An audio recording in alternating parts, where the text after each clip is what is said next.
All right, guys, before we get too far into it, I wanted to say hit that subscribe button if you like what we're doing here and want to see this thing keep growing. That subscription number is so important because the bigger it is, the more legitimate we look when I reach out to, huge car guys, huge names in the automotive world, all that kind of good stuff. The more legit this looks, the better chance we all have to sitting down with some really cool car guys and helping this thing grow. So, guys, if you want to help the channel, help all of us get the best guests we can possibly get, hit that subscribe button. It helps a lot. It goes a long way. Let's get to the video. All right, guys, today we have freaking Tim Gentry and his son, Brexton Gentry.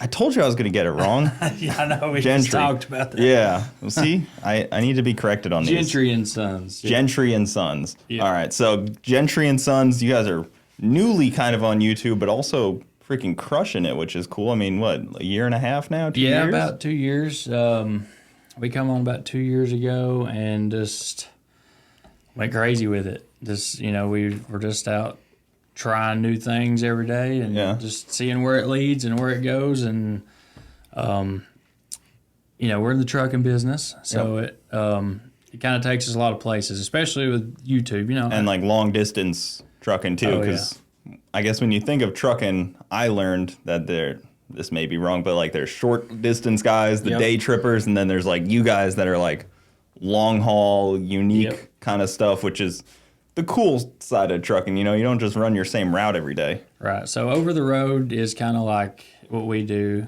We do long distance.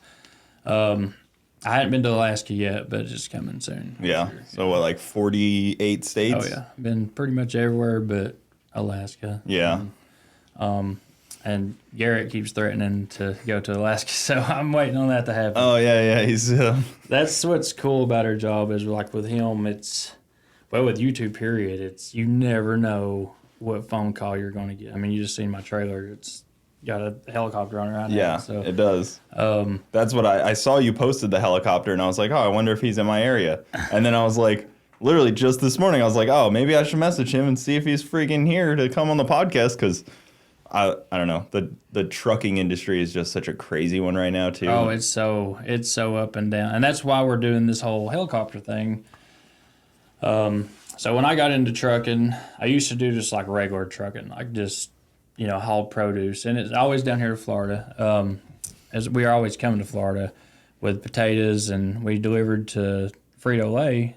And then they made potato chips, so we just hauled bulk potatoes down here.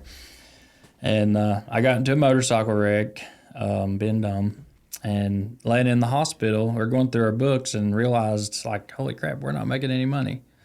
And we made, got paid pretty good. It was just all in and out. Yeah, a lot of money, but it was just going right back out. Yep. So grossing $50,000-$60,000 a week, and then coming in and spending $60,000 a week going out. Yeah. So laying there, like pondering my life, like what am I going to do? And then, so I decided that's when I first thought about YouTube. I looked on YouTube to see, what's out there that I could do in trucking to make more money. So got into that. Started, laying in the hospital for a month, watching YouTube videos, and I couldn't find anything about boats or helicopters or aviation. There's just no videos of people hauling that stuff. Yeah. What year would that have been then? So that's 19. Yep. And so when I left that hospital, the first thing I went and done is crawled into a truck. We modified the truck to where I could use my right leg for the clutch. We took the brake handle. On a semi, you got a trailer brake handle, and we ran the lines from that trailer brake handle to the front tires. So the way I took off is right foot on the clutch, trailer brake, the trailer brake handle, and we put the throttle on the shifter. Oh wow! Put like a resistor into it, so when you bump the cruise button, it would rev the truck up.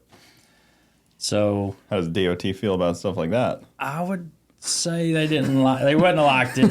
we were very fortunate not to get in any kind of trouble over that. But so when I left the hospital, I went and started pulling boats and got into the boat hauling stuff, which is something you don't see in the trucking industry.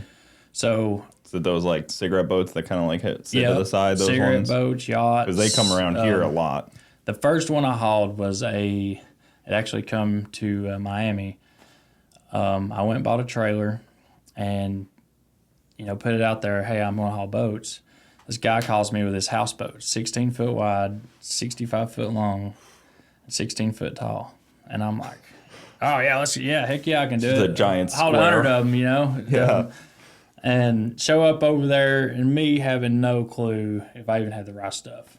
I knew I had a boat trailer, but and I get there and realize I did not have the right stuff, didn't have the right trailer. But we made this thing work. We put it on that trailer, and I successfully hauled it to Florida. Well, like 2 days go by, and it's all over Facebook. Like my truck going down the interstate with this big, gigantic houseboat behind it. And it took off just from right there on. Then it wasn't maybe 6 months after that. I thought, well, I'm going to start a YouTube channel. And Bruce Wilson, I'm sure you know Bruce. Oh, yeah. Me and Bruce go way back. Yep. So Bruce, he had a cab over on there on YouTube, and I really just started watching it. And I messaged him on Facebook, and I was like, hey, dude, I got this motor. If you want it for your cab over, you can have it. So we ended up meeting up at the racetrack in Crossville, and he said, man, I got this cab over for sale. And I said, well, I'd like to start a YouTube channel. So he sold me that cab over, and we posted a video on it, unloading it at my shop with me and him, Braxton.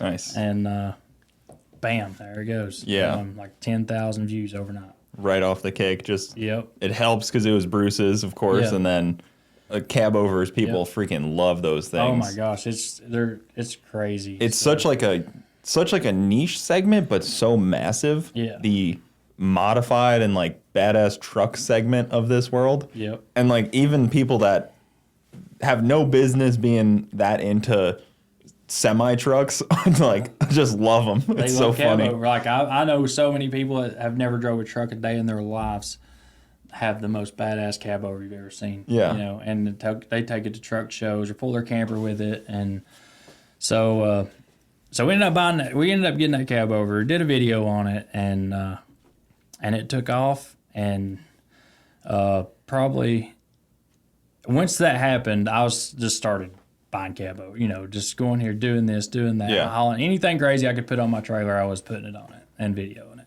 Yeah. And I get a Garrett, like he liked one of my posts one day on Instagram, and like I'll get back into all this. This is crazy how this all worked.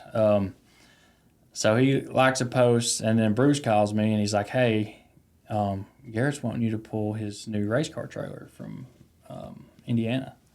And I'm laying Like from Indiana down to to the Freedom to Track. Bradenton. All right. Yeah. So he's like, he just bought a new trailer. He's wanting to get you to pull it down.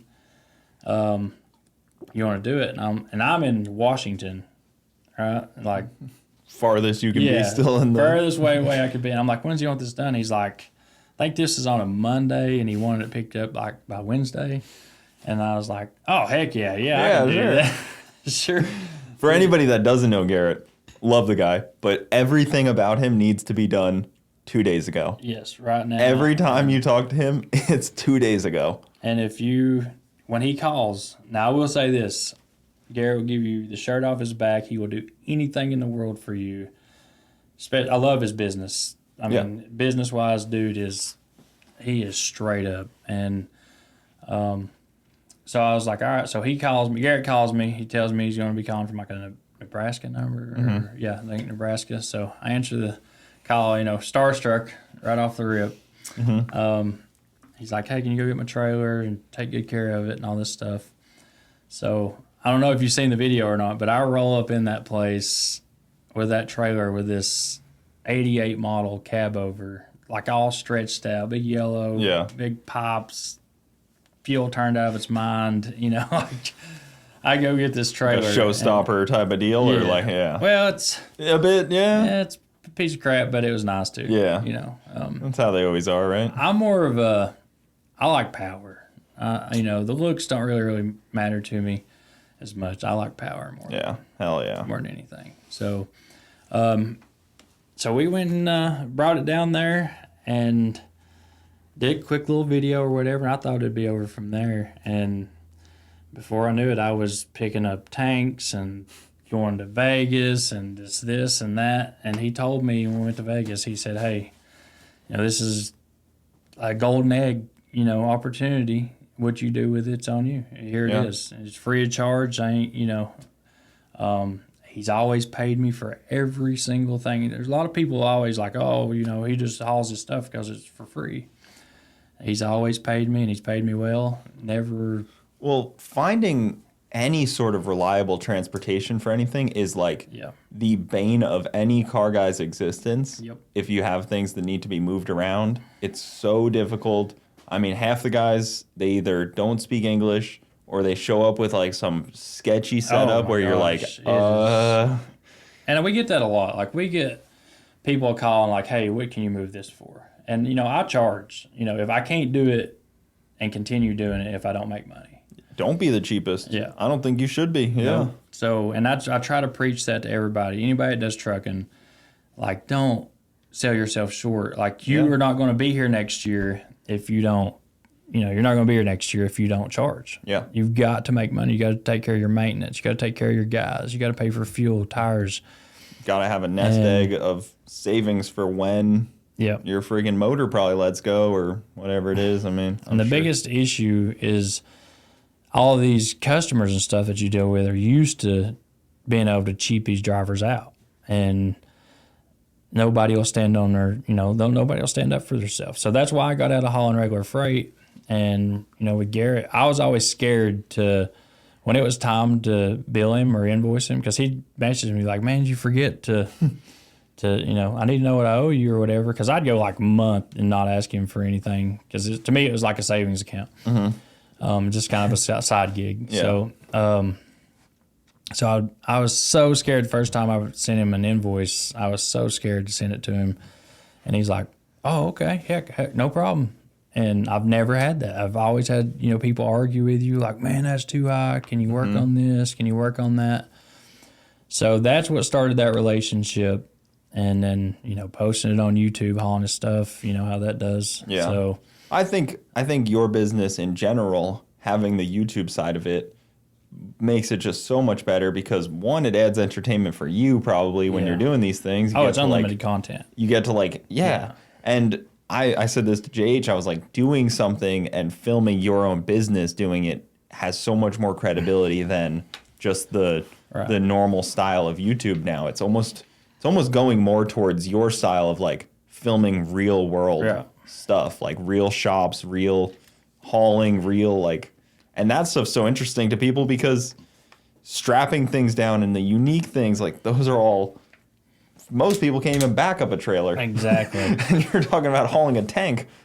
And I think, it's amazing. It really is. The content alone is like anything you haul. It's always different. It's always unique. I'm literally posting a video right now of hauling a load of cows, and had some crazy cows on the truck, and it's everything with hauling the ripsaw tank. That was a pretty cool one. But not only all that stuff, we also it just kind of snowballed from there to other YouTubers. Everybody, like, hey, he's the guy that pulls the YouTube stuff. So it's a smaller community than most people think. Yeah. So, and this all started, what's crazy about all this, and I could probably show you the email on my phone. So you and Garrett, I started watching y'all from the beginning, and I remember like pretty much homeless, the whole sob story, whatever, American dream, whatever. Mm-hmm. So grew up. I didn't have a whole lot of money growing up, and me and my wife, we struggled. So we were sitting there watching YouTube in our bedroom. I lived with my in-laws, didn't have my own house or nothing like that. And I was always watching you guys and Heavy D, and I told her, I said, I'm going to go get my CDL, and I'm going to haul for those guys. Like, nobody's out there to haul for those guys, and they're eventually going to need that. Yeah. And, just said it out of the blue.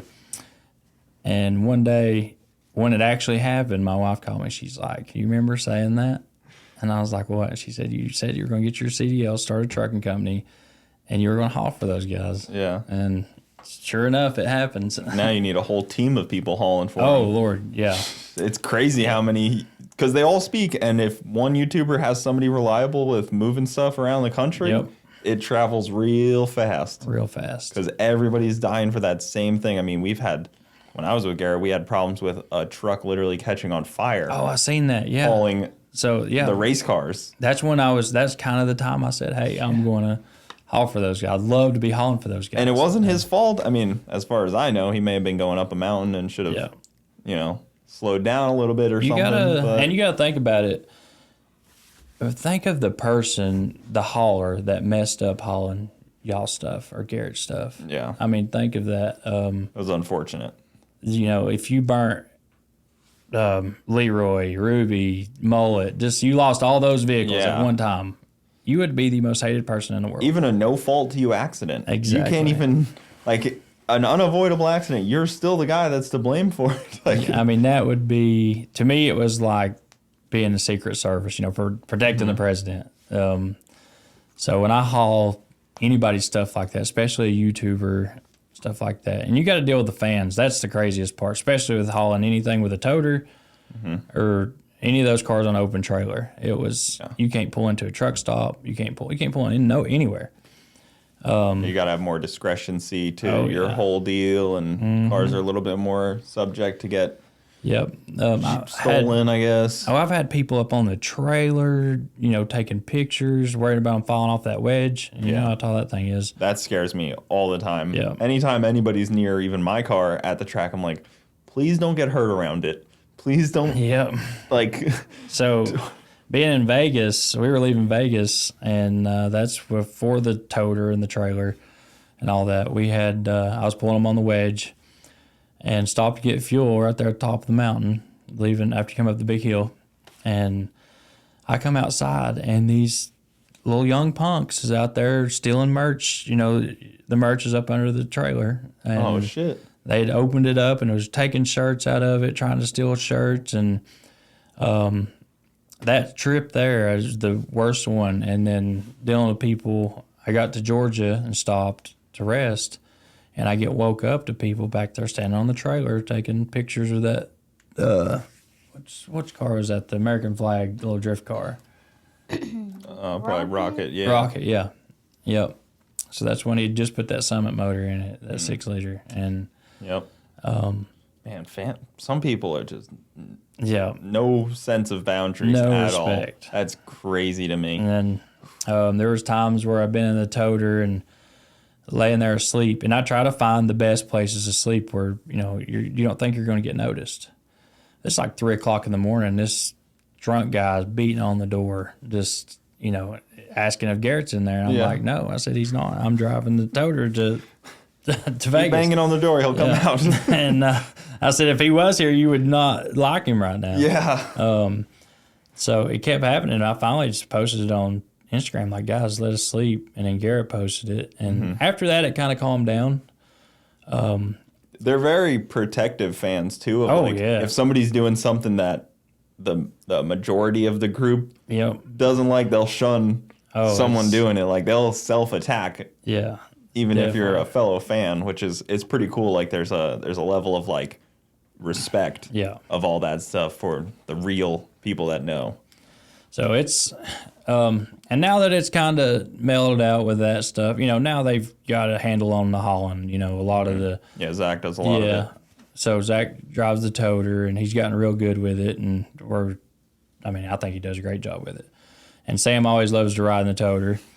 So, with that, it kind of took a lot, because for 2 years, it was balls to the wall, just all the time. Garrett call and on airplane, on the way. Yeah, because he'd fly in to get on the toter, and that makes sense. That, or, hey, can you go to Utah, or can you go to here, can you go to there? And, if he calls, I'm always going to say yes. No matter, I don't care what I have to do to make it happen. If I've got to rent 2 helicopters and haul my truck to another state to make this happen, I'm going to do it. And that's the way to run, a business like that. I was going to say customer service business, because it kind of is at that point, even though it's a hauling business, but also any high-end client business where you're charging like you said, you're not trying to be the cheapest, so Yeah. you kind of have to bend over backwards for clients. And I love businesses that will do that. They're like, they will get it done instead of excuses. Because a lot of them would just say, oh, you know, and I can't right now. It definitely helps to, you've got to stand on your feet. Like right now in the trucking industry, this is what's going on. I'll kind of explain it to you. Yeah, I'd love to hear the backside of this. So if you're a regular freight hauler right now, and you got a load board. That's what you get your loads off. 9 times out of 10, if somebody gets in the trucking business, they work off of a load board. All right, this load board has got hundreds and hundreds of thousands of brokers all over the world, you know, brokering these loads out. Customer gets with a broker, and then say they got 20 loads at a farm that needs to go to Florida from Michigan. They'll get with a broker, and they'll say, hey, what can you haul this for? Well, the broker will start going through a list of companies and get a bid in. And they are, from that time on, once they get the loads locked in, or it's their loads, you know, there's no regulation to it, period, whatsoever. The brokers have zero regulation. So they could be making $2,500 off a load where the trucking company or the trucker is only making $1,000. Yeah, so they're sitting there from home. Yeah. Just kind of putting things around, just kind of moving stuff around on the computer. That's one of our biggest issues right now is the brokers, and it's just destroyed the market. Like trucking companies are going out of business left and right now. Fuel's out, you know, just crazy high. Mm-hmm. You've got DEF on top of that on all the new stuff. Trucks breaking down. It's the most horrible thing you can imagine, which none of my trucks have DEF on them. They're all gliders. Older, yeah. Yeah.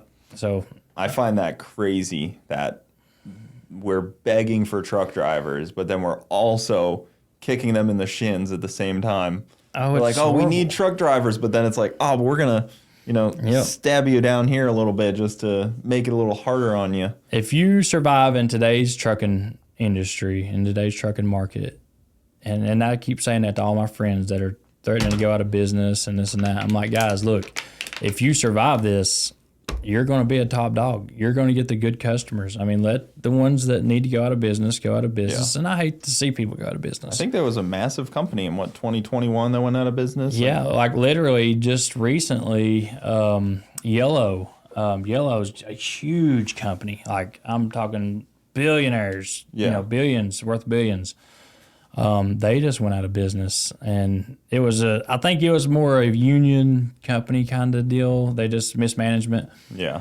But they just went out of business. There's a lot of huge companies are going under right now. A lot of mom and pops. The last 2 years after COVID was the best trucking's ever been ever. If you could make money, you could just literally get rich hauling freight for the last 2 years. So you just had a truck basically. Yeah. You were just milking a cash cow. Yeah. Trucks went up to like a used truck, a 1998 Peterbilt I seen go for $200,000. And it was probably the best time to use the roads. Oh yeah, they were probably great. Everybody's buying these cheap trucks, ELD exempt. E-logs is another thing that's really hurting the trucking industry.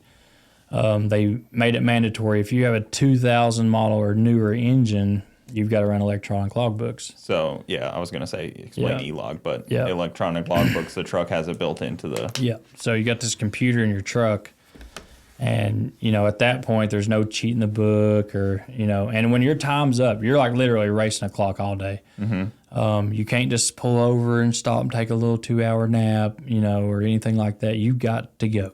Your 11 hours, you've got to do it. Yeah. And so that probably causes people to speed. Oh yeah. Be a little more reckless. So what they think is helping people to make not tired truckers, you're actually hurting them by making them drive more aggressively when they have an opening. I've actually started using e-logs in my company, just because I know it's coming. There's going to be a day where the government comes in and says, hey, you can no longer have pre-2000 engines. Everything's got to have e-logs on it. That's crazy. And, when that happens, I want to be prepared. I love trucking, and I love the trucking industry, and I always want to be a part of it.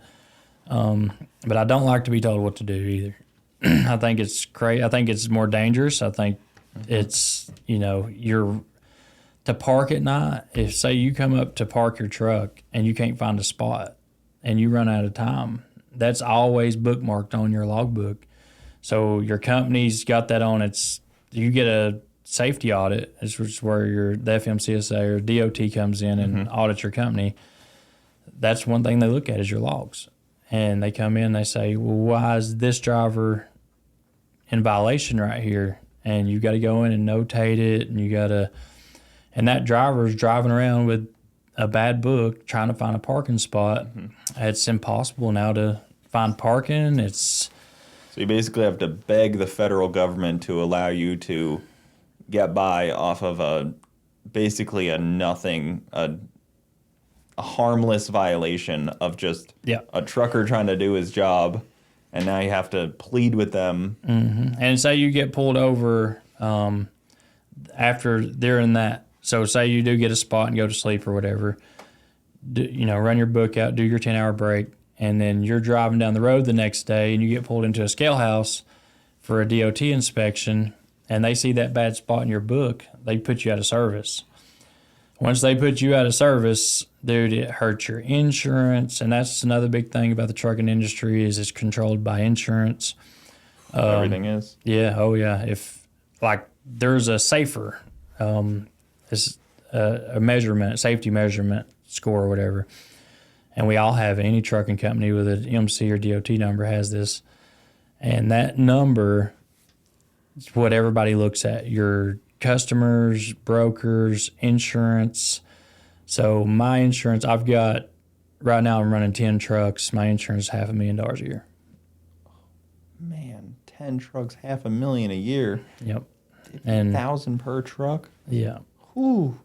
Man, that's a huge lump sum of just business going to insurance. Yeah. Well, and if you had to use it, then it would be like... I'm scared to death to use it. Yeah. I am scared to death to use it. That's the thing. You think it's this safety net, but it's really just this like fear-mongering thing that's hanging over you. It's not a safety net at all. No, it's a freaking... It's fear. Yeah. And I'm scared to death to use my insurance.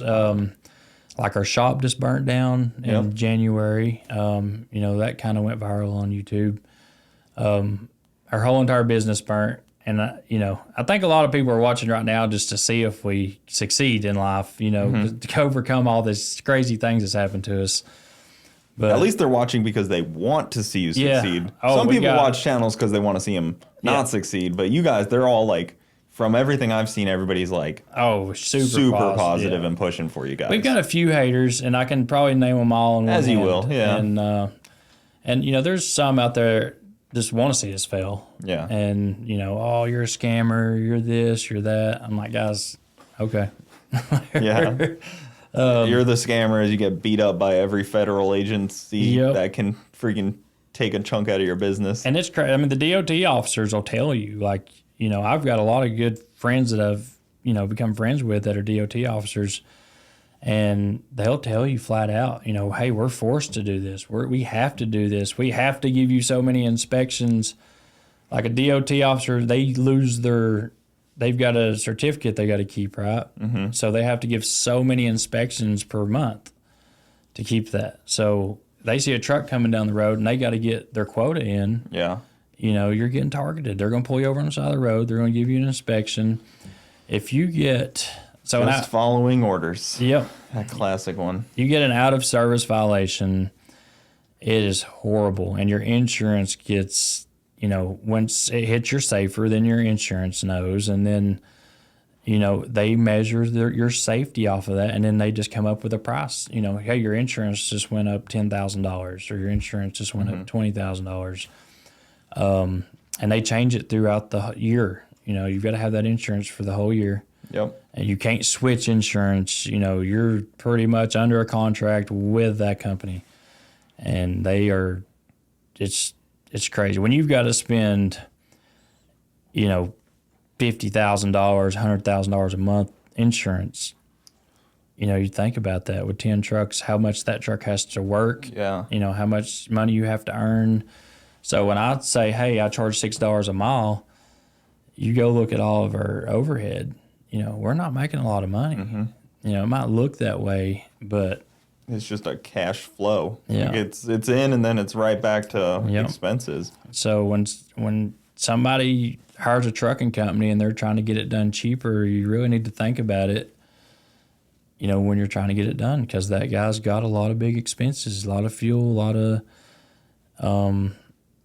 just a lot of everything. Just the insurance of that helicopter. I had to get $500,000 worth of insurance on it, and I was going to ask about that because specific loads are obviously different as well. So then you have to take however much time it takes to get the insurance on that and deal with them, go back and forth, and somebody has to evaluate it. Some pencil-pushing insurance agent that doesn't know what they're talking about.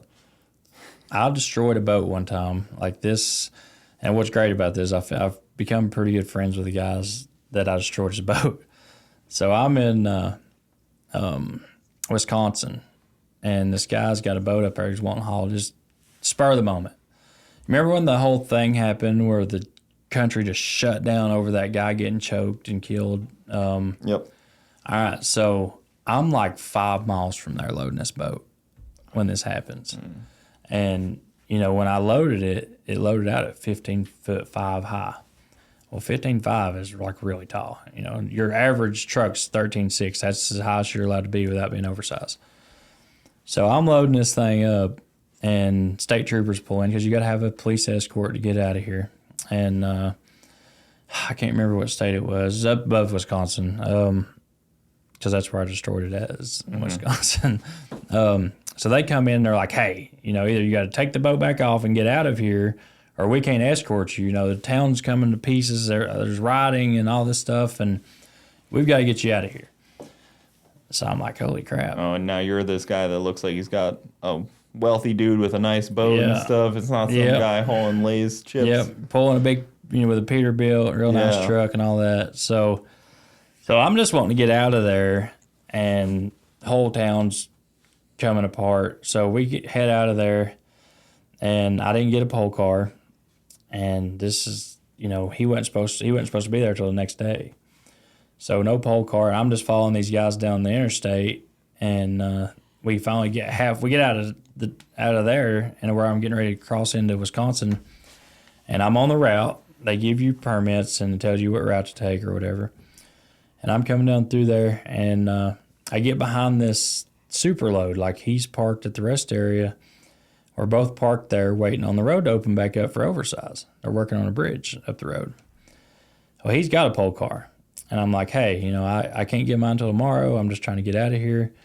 Can I follow you down, down through here? He's like 16 foot tall, 5 inches, or I'm 16 or 15'5", he's 16. So the pole car, for people that don't know, is when you see them on the highway, they got the pole testing. Yep. So they run in front of you, and it hits the bridge. They know if it's too tall. Usually in some beat up Tacoma or something. Yep, that's it. Or minivan. Yeah, exactly. The darn thing looks like it's squatted. So he's like, yeah, use my pole car. And I talked to the pole guy, and he's like, yeah, no problem. And he actually had 2. He had a super load. So they go in front of us. Well, the bridge they're working on has the scaffolding hanging down. All right. Well, the pole cars go right through there. Didn't even touch the scaffolding. Just no problem. We should have both been able to go under this bridge. You was with me, wasn't you? Yeah. Okay. Yeah. Oof. So I'm on the phone with my buddy, just talking I see away. these type of videos on YouTube pop up. Yeah. Yep. So go watch Gentry and Sons on YouTube if you want to see some crazy stuff. So we're going down through there, and I see sparks coming off his trailer, and I was like, "Oh, we're rolling on pretty good, 60 mile an hour, 65. Yeah. There's no getting stopped." And I'm like, "What the heck?" And I go under the bridge. Well, when he hit that scaffolding, it like shoots up shoots up and then comes straight back down. And as I'm coming under the bridge, pulling this $1 million darn freaking yacht, here it goes, bam, right down through the top of it, right through the dash, the windshields. It was a Sea Ray Meridian. It's like a sport yacht. Yeah. One of those top deck. 3-year waiting list type of deals. Yeah. So I'm like, what the heck? I feel thump, thump. I'm on the phone with my friend, and I get out. I pull over to the side, and I get out, and I instantly threw up. Like, this is like I'm doing this to start my business hauling boats. This is like the third one I'd done, and I knew if I'd done enough of them and got enough money built up, then I could buy better equipment, and I was getting better and better each time. Yep. I don't suggest anybody going out and doing this. Getting a reputation for yourself, and then Yep. So this thing's destroyed. Like I crawl on top of it. Glass is everywhere. There's holes. You can see the bedrooms from the top of the boat, top deck. And I'm thinking, oh my God, this is the end. This is a career ender right here. So luckily the guy's cool. I call him and I'm like, hey man, this just happened. The state state police and the state workers and stuff, they come. You just took out their bridge. Yeah. They're like, that shouldn't have hit. We're sorry. The scaffolding was supposed to come down. It didn't. So they agreed to pay for it. Like the state said, hey, we'll get it fixed and we'll pay Michigan? for it. No, it's Wisconsin. Wisconsin at that point? Okay. Yep. So I'm like, all right, well, I don't want to use my insurance. I'm just going to get this thing fixed, get it to the customer, and, you guys reimburse me or whatever. So take this thing home, and back then, $60,000 I've never held in my hand, never had it in my bank account. This is a lot of money. Yeah. So take the boat down to my buddy. I'm like, hey, can you re-gel coat this? And can't find parts for it nowhere. Everything's don't exist anymore. Worst time to ever buy parts for anything. Yep. The whole world's coming to pieces and all this crap. Yep. And the guy's super cool. Like, he's trying to be cool. The owner of the boat. Yeah. And he's not like some rich guy either. This is, he went and financed this boat. Like, him and his wife so excited about getting this thing. Great people. Where were you hauling it to? Miami? No, we're hauling it up New Jersey. New Jersey. Yeah. Okay. Yeah. So, Baltimore. No, yeah, Baltimore. Yeah. Okay. Maryland. Yeah. Yeah. Yep. So, guy's super cool. And I tell him, like, hey, man, if I use my insurance right now, this ends my career. I'm going to try to fix that out of my pocket. Yeah. Give me a little time. So I'm doing everything I can to find parts for this thing. And we finally get everything scrounged up. Well, it's at my buddy's shop. And this guy's a great body man. He's great at working on cars, fixing cars and stuff. So I'm thinking, he's going to do an awesome job on it. And so he wants to come down and look at it. So he flies down. I buy him a plane ticket. He flies down here. And the day he put the gel coat on it, somehow it reacted. He wasn't a big gel coat person. This thing looks like complete crap, man. Oh, shit. I'm talking about, I crawled up there and I was like, oh, Lord. This is bad. Yeah. And I'm trying to keep my composure. He's on his way. Yeah. You've already thrown up, once or twice over this deal. Like, this thing looks horrible. And he's already threatened to call my insurance company. Yeah. Well, here he comes pulling in. And I'm trying to play it off like, hey, they're just on the second coat. It's going to look a lot better than this. When you see this, don't freak out. And so he looks at it and, he wasn't happy. He left, went home. And he's like, man, I don't know what to do. So at this point, he calls my insurance. Yeah, it's probably been some time now, too. Yep. So he hasn't had his boat. Yeah. So he calls my insurance. And I promised him, I said, hey, look, when this thing gets delivered in 2 weeks, it's going to be perfect. Yeah. And in my head, I'm like, God, this is going to be horrible. I'm going to get sued. So boat gets done. The DJ, the guy's doing the body work on it. He gets it all done. Dude, I don't know how he flipped the switch. But this thing looks better than factory at this point. Mm-hmm. Like, amazing. Looks awesome. I'm so excited. Get it on the trailer.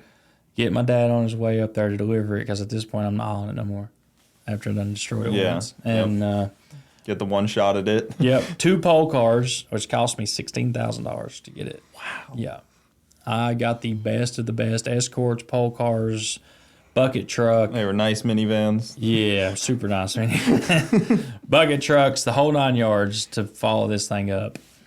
And it cost me, the transportation from my house to where it delivered at was like 25 grand.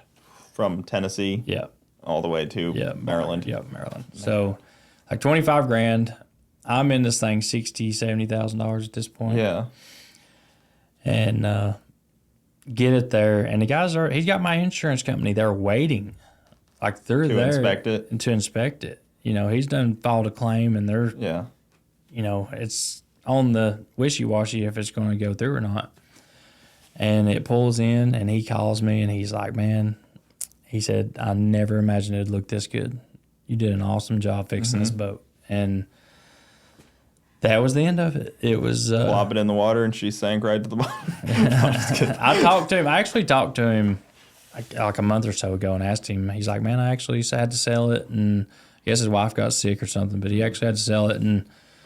But we talked a lot after that. He couldn't believe it. He thought, man, I thought you were going to be some fly-by-night transport company that's going to screw me over.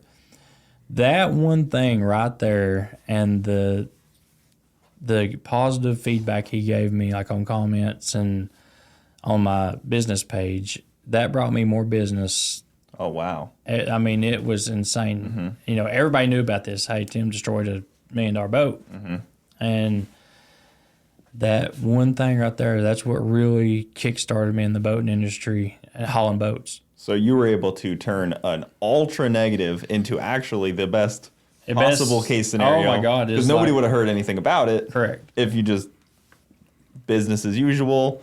And that guy got to experience the 2 best days of boat ownership as well still. Yes, he The day did. you buy it, the day you sell it. God, those are the only 2 days. Those are the only 2 times you enjoy owning a boat. I felt so bad for him. It was, golly bum, it killed me. The fact that I destroyed it myself. It'd been different to one of my other guys. Yeah. It was me. You know, and I lectured my guys, you know, be careful, don't top one out. And when you haul these big boats, they're always super tall. Yeah. So it's going to happen. You're going to top one out. You're going to destroy one. You're going to destroy some Gelco. You're going to mess them up. And I'm lecturing my guys on it. Like, hey, guys, we're just getting started. We don't use the insurance. Don't want nothing to happen. And bam, here I am. I'm the one who destroys it. Yeah. And you got to lead by example, you know?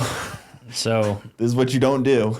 Exactly. But as far as that was probably the craziest thing that's happened to me in my whole career trucking wise. And now if everybody survives this trucking recession, I guess, that we're in and we're going to give it one heck of a shot to... Might be noisy in your mic. Yeah, don't be making noise. A little crinkle of water. Yeah, so we're going into a trucking death spiral for a lot of the bad businesses. It's gonna bleed off the fat in a way. Yeah, and it's happened. It's trucks that were $200,000 6 months ago are $30,000 now. I mean, it's crazy. Have they really done that much of a swing already? Oh yeah, like you couldn't buy a used truck. A year ago, you couldn't even buy a used truck. 6 months ago, they were like that truck that I'm in right now. 6 months ago, I could have sold that truck for probably $300,000.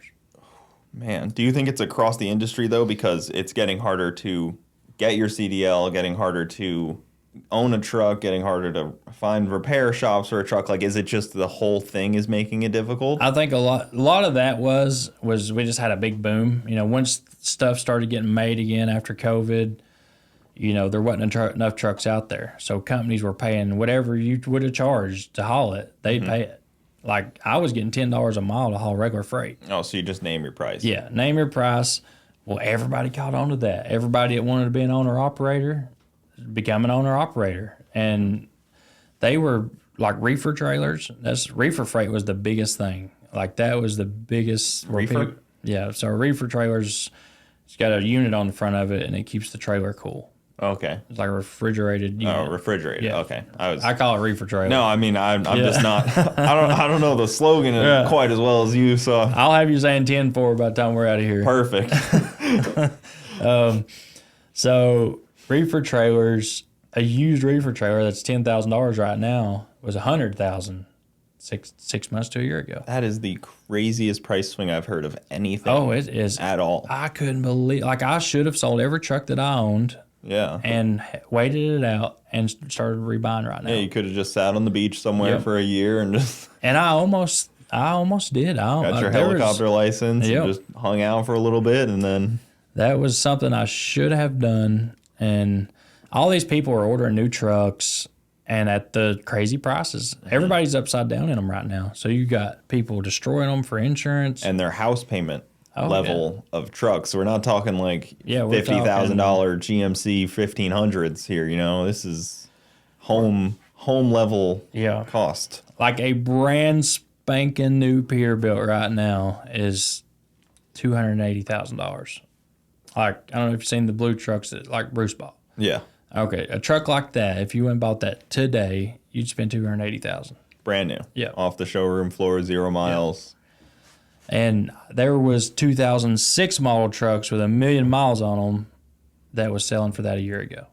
Oh, man. Man, that's actually going to be a really crazy thing once the upside down loans. It's going to it's going to be a 2008 level housing market crash.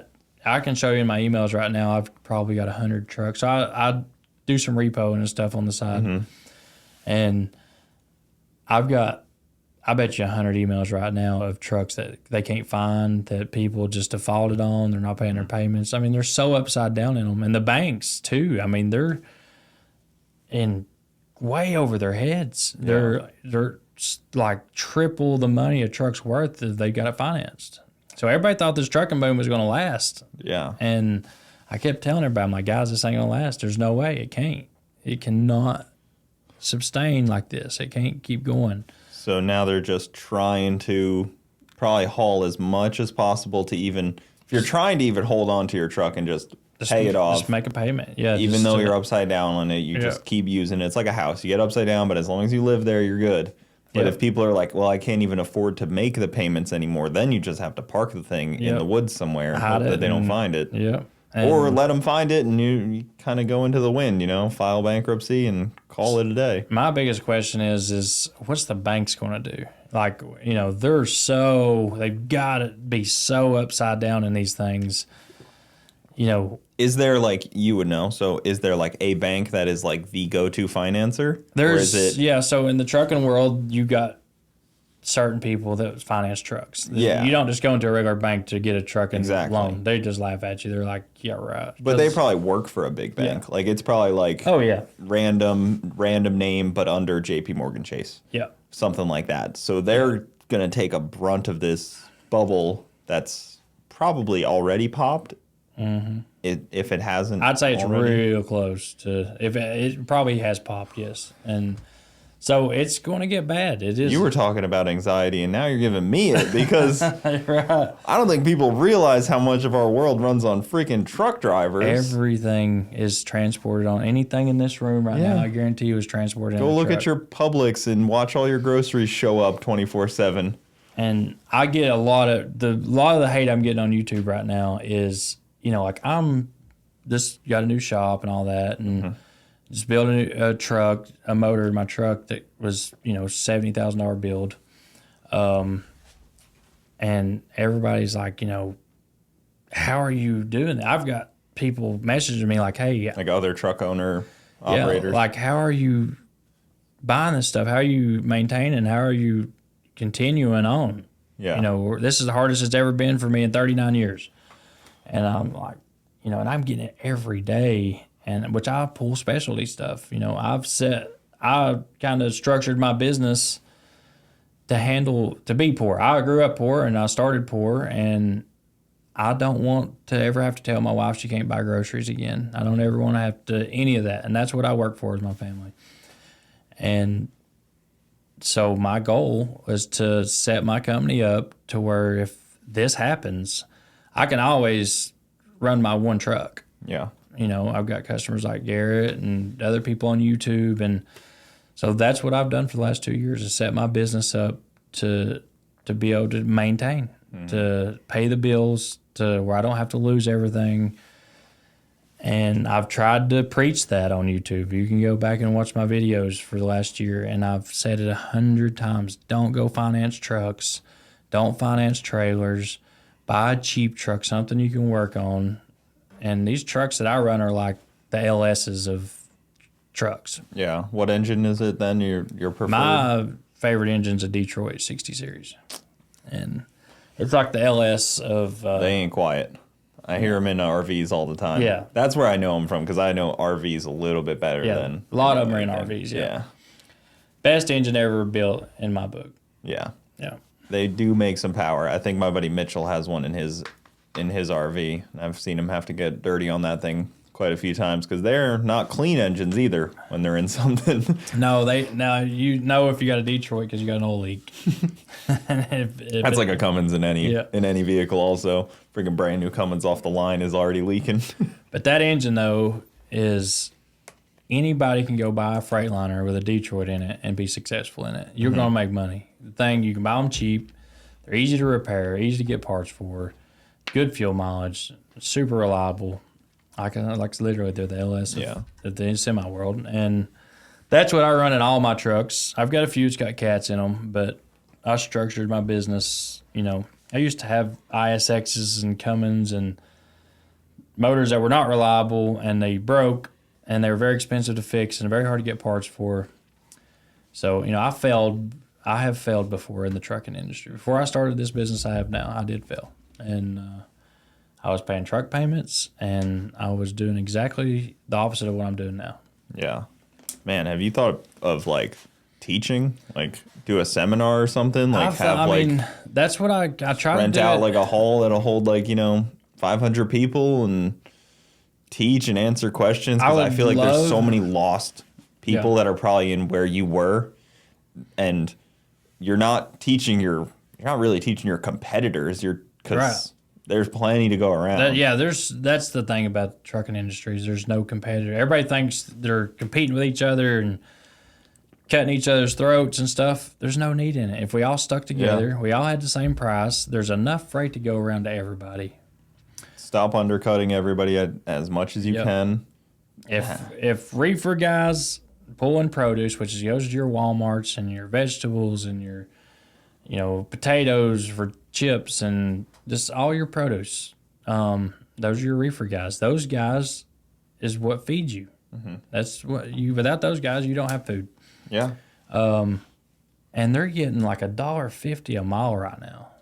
$1.50 a mile. $2. Like I've seen a lot of $2 a mile freight this week, but it has come back up just a little bit. Gas is going up, so it kind of just goes up with it in a way. But if you're trying to run a truck on $2 a mile, you're losing money. You're paying all their freight. Man, that's a horrible thing to hear. That's such a scary future to go into because there's no real other option. Like trains are not like a thing. Like we're not. I mean, they work, but we're not moving things to your local grocery store via train. Right. Like that last bit too is probably huge because I've known a bunch of people that do the short hauls of like dirt and stuff like that where it's just every day back and forth type of stuff. But and that to grocery store is the biggest worry. Like we can all get by without Home Depot being stocked, right? Or stuff like that. But the grocery store, that's where I feel like it's like imagine going to Walmart and I'm already starting to see it. Like I've seen so much people going to the store and the shelves are already starting to be missing stuff. Or you go to McDonald's and they don't have this or they don't have that. Yeah, McFlurry machine's broken. Yeah, that's definitely. I think that was before the trucking industry. They're gonna blame the truckers. Exactly. Sorry, our McFlurry machine's broken. It's the truckers. But I mean, I'm seeing it every day. Then the trucking industry starts taking a hit. That's when you got to worry, and it's happening. And I pull boats. My biggest gig is pulling ski boats. These boats now that make waves behind them that you can surf behind, like surf ski boats. And I've got, 20 employees, and half of them, they all rely on this trucking company to support them and make a good living with them. Yeah. Well, after COVID, it exploded. Everybody's buying a boat. Everybody's low buying financing. a boat. Yeah. Low interest rate. You can finance them for 30 years. Yep. Get a brand spanking new Mastercraft Malibu. And a mortgage payment on a boat. Yeah. And these things are $300,000. Yeah. Like these are literally, the boats I pull were anywhere from 180 to 350 to 400. And people, they bought the holy crap out of them. Like before, they didn't even know the colors of them half the time. They found one was available on a truck on its way to their town.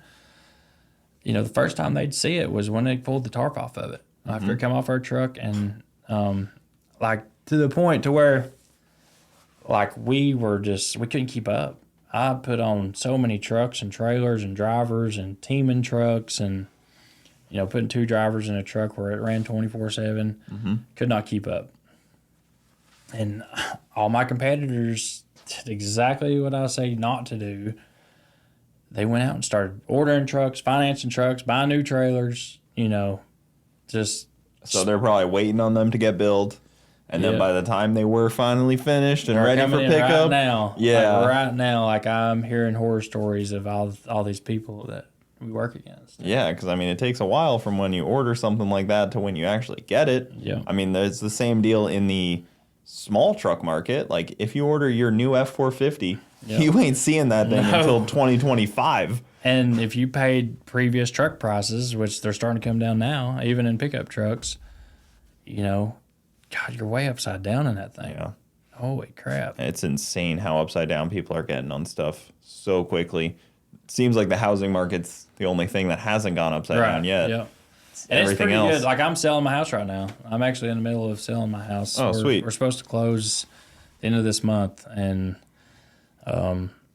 you know, in January our shop burnt to the ground, and we lost everything to this fire. Like all of our engines, motors, like a bunch of trucks, pickups.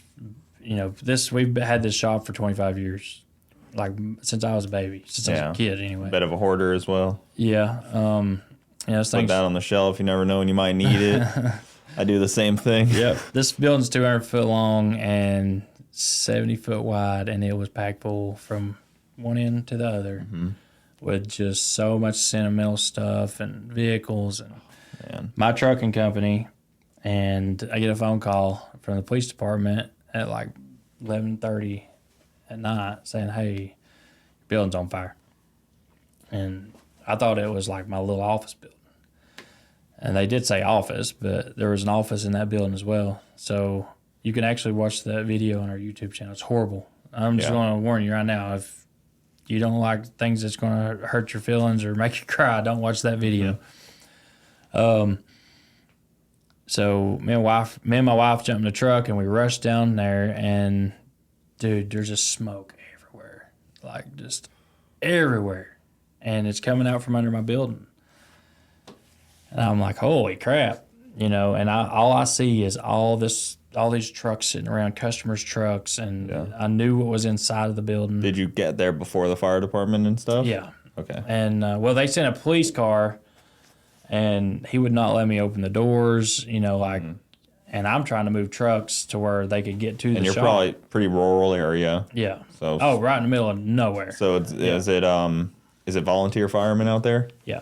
Okay. Yeah, I grew up in a town like that too. Yeah. And if a fire starts, it usually is to the concrete. Yeah. It was it was definitely nothing against the volunteer firemen. No, that's the way it's just how it is.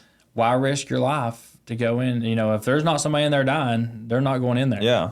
Well, and the response time is always slower on a volunteer fireman too, because I was surprised how fast they got there. I will say they did a pretty good job getting there. And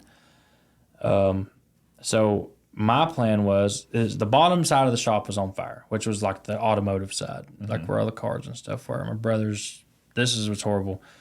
My brother, his mom passed away from cancer, and like this had just happened, and she left him a Mach 1 Mustang, and that car was inside being a clutch. It was unlit, and that thing burnt to the ground. Man. So that side of the shop was on fire, and that's all I could think about was that Mach 1 Mustang. I'm like, so I'm trying to decide, like, save the trucking business or save his mom's car.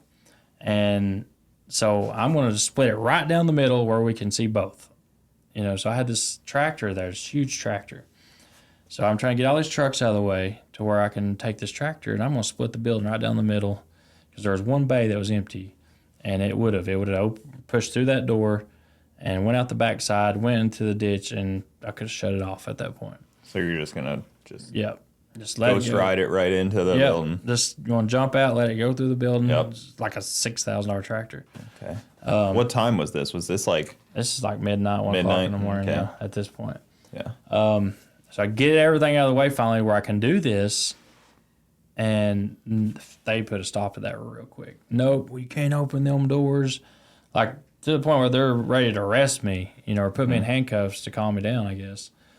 And I tell them, like, guys, I can open that door. The fire is right there. It's in that office. We can put that out and save this building. I said, if it gets up here, there's oil, there's diesel, there's methanol. My whole life's up here. Like, if I lose this stuff, it's the end of me. And they would not let me get in that door. They would not let me bust it open. They wouldn't let me let the tractor go through it. Isn't that what they like to do during a fire, too? They want to breathe it. They want to, vent this the roof thing, like, it's a pole barn style shop, so it was breathing. Yeah. Like, this thing's got just so much air coming up under the roof, just stoking this thing. And I'm like, guys, it's breathing. Like, the thing is breathing. I'm not going to do nothing that's going to hurt it or make it worse. If anything, we could have split that shop in half. They could have put the bottom side out, saved the top half. Nope, didn't happen. So once they stopped that, I went and started hooking trucks to other trucks and trying to yank them out of the way and all this stuff. And it was horrible. It was just a horrible, horrible experience. And it burned to the ground, plumb smack down to the ground. All my new motors and parts, inventory, the whole 9 yards, all gone. Just in like 2 hours. Holy crap! And you just stood there, and then were they even spraying it, or were they just? Yeah, I mean, they sprayed. They just kind of controlling it from. Yeah, they controlled it. Yeah, they weren't like, we're not putting this out, but we're going to try to contain it from getting anything else. Yeah, and once it got to that oil and methanol and fuel and stuff, dude, it got so crazy. Yeah, like I don't know, I didn't burn the whole neighborhood. It's a scary spot to be in for firemen too. I mean, like they know that there's extremely flammable stuff in there. I know a guy. He went to his local fire department and told him, he was like, if my house is on fire, don't climb on that roof because I got a lot of ammo up in my attic and it's going to be dangerous. So he's like, I went and told them there's so much ammo in my attic that don't climb on my roof. And I was like, I don't know if it would do anything, but I probably wouldn't want to be standing over 2,000 rounds of ammo or whatever it is. Man, that would be insane. Yeah, I don't know what would happen in that deal, but... They got so, like, this one guy, he was mad at me. Like, he was just like, stay out of the way. And I got this one truck named Rooster that's like the truck that started my channel. That's my baby. This truck means the world to me. It was sitting beside the shop on the outside, but his engine that I just spent $70,000 building was inside. This sucker melted. It really broke in half.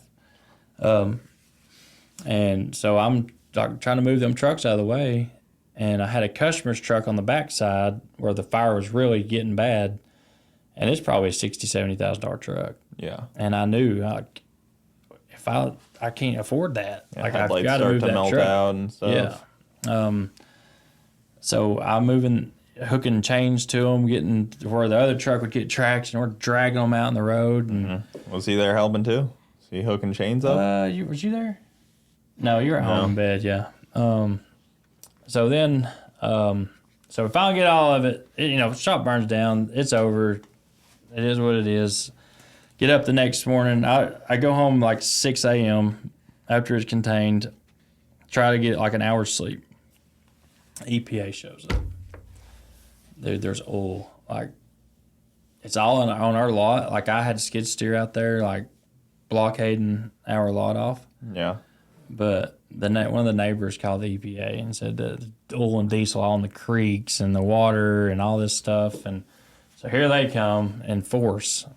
Like, I'm talking, you'd think the FBI just showed up for a raid. Did they have jackets on too, and EPA jackets? They were like all. Did they carry firearms? Because if they do, they should really put a stop to that. They were pretty official. Like maybe they did. I know they had some. I don't know if it'd been a firearm. They had stuff maybe as a measuring tape or something. Yeah, man. Some Like kind a of water test tester. Yeah. Something crazy, but So they come knocking and they're like, oh yeah, hey, we know your shop just burned down, but yeah. here we are. One of my guys that was down there, trying to keep everything contained, and I told him before I left, I said, hey, we got to get this oil cleaned up. First things first, oil's got to get cleaned up. And so here they are, telling me the oil's got to get cleaned. I'm like, I know that. Like, we're working on it. I had two machines. It's still smoldering. Yeah. Two machines sitting there working, and that place is hot. Yeah. And we're scraping the parking lot up, piling it all up, and trying to get it cleaned up to appease them. And I'm like, the shop just burnt. We got it contained. It's not going to,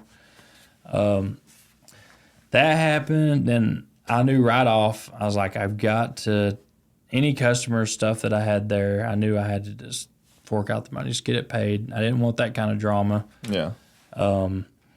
And the insurance would not do anything. I did not have the insurance that I had didn't cover like customer stuff, and and the trucks that I had in the shop was projects. All this stuff we've had for 20, 25 years. There's nothing, no line item in there on our insurance policy, and it's our business insurance. Yeah. I'm already paying $500,000 a year to have, and I'm thinking, cool. They'll at least give me that $500,000. Maybe. Yeah, right. All that I paid. Might as well have it in a savings account. So, luckily, I think my brother on that Mach 1 Mustang, I think he had like full coverage or something on it, and I think they paid for it to him, and that was it. That's the only thing that got paid out of that entire shop, and now I have the best insurance you could possibly have. This will never happen again. I can tell you that. Yeah. I couldn't survive it again. Become real friendly with your insurance agent at that point. I've learned a lot about insurance in the last 8 months. Yeah, you learn how much of a scam it all is. Yes, it is crazy. Well, speaking of collapse, Florida's on the brink of an insurance collapse. Yeah. Because all the insurance providers are pulling out, and you have to have homeowners insurance, but there is no companies to give it, and it's going up in price. It's about to be a huge mess in Florida. God. Like in the next 2 years, it's going to be the biggest issue Florida is facing. Dude, Florida 100%. is, I was just saying yesterday, it's booming. Like there is. So is Tennessee, man. I mean, yeah, it is. I mean, so many Everybody people keeps moving to there. It's like Texas, Florida, or Tennessee. That's where people are moving. I've seen so many structures going up. Just driving up 27 yesterday to go get the helicopter. Like every one structure ends, a fence is up, then another one. Mm-hmm. Then, I mean, just all the way down through there, just all new structures. I thought, dang, for the economy to be like it is, that's crazy. And just so many people are moving here. The people that's buying my house come from Vegas. Oh, nice. California, they went from California to Vegas, and then Vegas to, they're going from Vegas to a farm, like a little mini farm. And I was going to ask about the California trucking world because they really don't like truckers. Yep, Rex, give me water. They really don't like truckers over there. Hate us. My trucks in California is like, I'm like the cartel going into California. I'm like that level of you feel outlaw. like a criminal out there. Yeah, that sounds about right. Thank you, buddy. California is horrible. I don't even like send my trucks into California. Yeah, because like the ports issues that they were having all through 2020 to 2022, they were having the port issues, and then trying to tax and charge anybody moving things in and out of California so heavily. It doesn't even seem like it would make sense, which is, I kind of like that. I kind of want truck drivers to be like, no, we're not doing it, because that'll force them to change. It's going to have to happen. Like, it's getting so bad over there. Like, you can't even be an owner-operator in California anymore. Like, an owner-operator, what I'm calling owner-operator, is somebody that's leased on to your authority. So, like, I would take on... So, say you wanted to get into the trucking industry, but you didn't want to have to go through a year of hell to get your authority. So you would just buy your own truck and lease it on to me under my authority, and I would just take a percentage for doing that. And you'd haul my loads, you'd haul your own loads. I'd be under your insurance, and you'd cover the everything, the tags, loads and all that stuff. Help me with that. You got tags, IFTA, fuel tax, all that stuff. So that's what I'm calling an owner-operator. Well, California, this year has made it a law to where you cannot be an owner-operator anymore. They actually put that on the books. It is on the books. Like, I'm talking people going on strike, all the people at the port. Because if you're a port trucker in California, you're pretty much leased on to 3 or 4 big, huge companies. And they said, well, we don't want these companies exploiting all these owner-operators, taking advantage of them and stuff. I'm like, you just took their careers from them. Not everybody can go out and get their own authority and tags and insurance. And to start a trucking company, you're going to spend, 100K for one truck. So they're basically trying to protect you by getting rid of you. Yeah. Like, it's better if you just don't exist because it's too dangerous for you. Correct. That's a crazy thought process. They did that, and they got something else going on right now. The smog thing, they're building like smog places to where if you come in there with one of my trucks, which I promise you I could go in there and probably have cleaner emissions than not the ones I play with the black smoke, but like my everyday running trucks that has drivers in them, I guarantee you will pass a smog test. But they don't look at that anymore. If you have a truck that's 2011 or older, you ain't allowed to be in California. If that engine is 2011 or older, you cannot be in California. And I'll tell you right now, the best trucks you can ever buy, if you want an old truck, an old good truck, you find a truck that's for sale in California because it's the cleanest, nicest trucks. Them guys over there that run in the state. Yeah. That, Well, they have like a lot of hot rodding history there too, so they kind of like that passes into the trucks. Yep, and them guys have the nicest trucks. I mean, cleanest, nicest, because they knew that they had to stay off their radar, smog, all that stuff. So they take really good care of their engines, keep the trucks really good and clean, and that's just part of being in California. You got to have a clean truck. Yeah, and I've seen a ton that are for sale that are just immaculate. So are they, like, I would imagine, because capitalism always wins, somebody is going to be smart enough to put a depot on the border, basically. I am actually like right in Nevada, where you just run to Nevada and then just run it out to the rest of the country. So that is like that's my dream, is to have a distribution yard like right there, Arizona, somewhere in that area. Somewhere I want a distribution yard for everything, for the stuff like we take in, like boats, for one. So you just have like the California clean trucks that can go in and out. Yep. And I've kind of got it set up that way now. I've got just certain trucks that I'll send into California, and then I'll have my other guys bring them to the line. And then so they do like a hot swap right there. Yeah. And they'll go in and out. And but these boats didn't say, so there was a sticker that they didn't have. This is like 6 months ago. All of a sudden, we couldn't take loads to California. And for some weird reason, I'm like, why? And it's because they didn't have this emission sticker on the motor, like a 5-star emission sticker. On the boat motor? On the boat motor. That you were just hauling. All I had to do is have this sticker. Yeah. You weren't operating it in California. You were just bringing it there. Just hauling it there, wrapped in plastic. And so they'd unwrap the plastic to check the motor on the boat. Oh, there's boat check stations from here to, like, if I go to California, I'm going to hit 2 or 3 boat check stations. Wow. They check them for water. They check them for organisms. And then now they're smog testing boats in California. Huh. So if you got a boat that you want to buy brand new from, say, a manufacturer around here to take to California, you got to make sure it's smog legal because you can't get it now. It's a recreational vehicle. They're basically killing Viking, from what I see. Yeah. Viking boats they've told them we can't make emissions, and they're like, well, sorry. It's like Caterpillar. Caterpillar engines was huge in the trucking world, all the way up until I think it was, I would say, I don't know exactly what year they quit making the A certs, or the A cert ended, but Caterpillar just said, hey, we can't do it. We can't meet your emissions. We can't afford to do it. And I mean, if you got an emission truck, it's pile crap. Yeah. I mean, it's just, without a doubt, you're going to have to deal with warranty issues, and it's no different in the trucking world than it is anywhere else right now.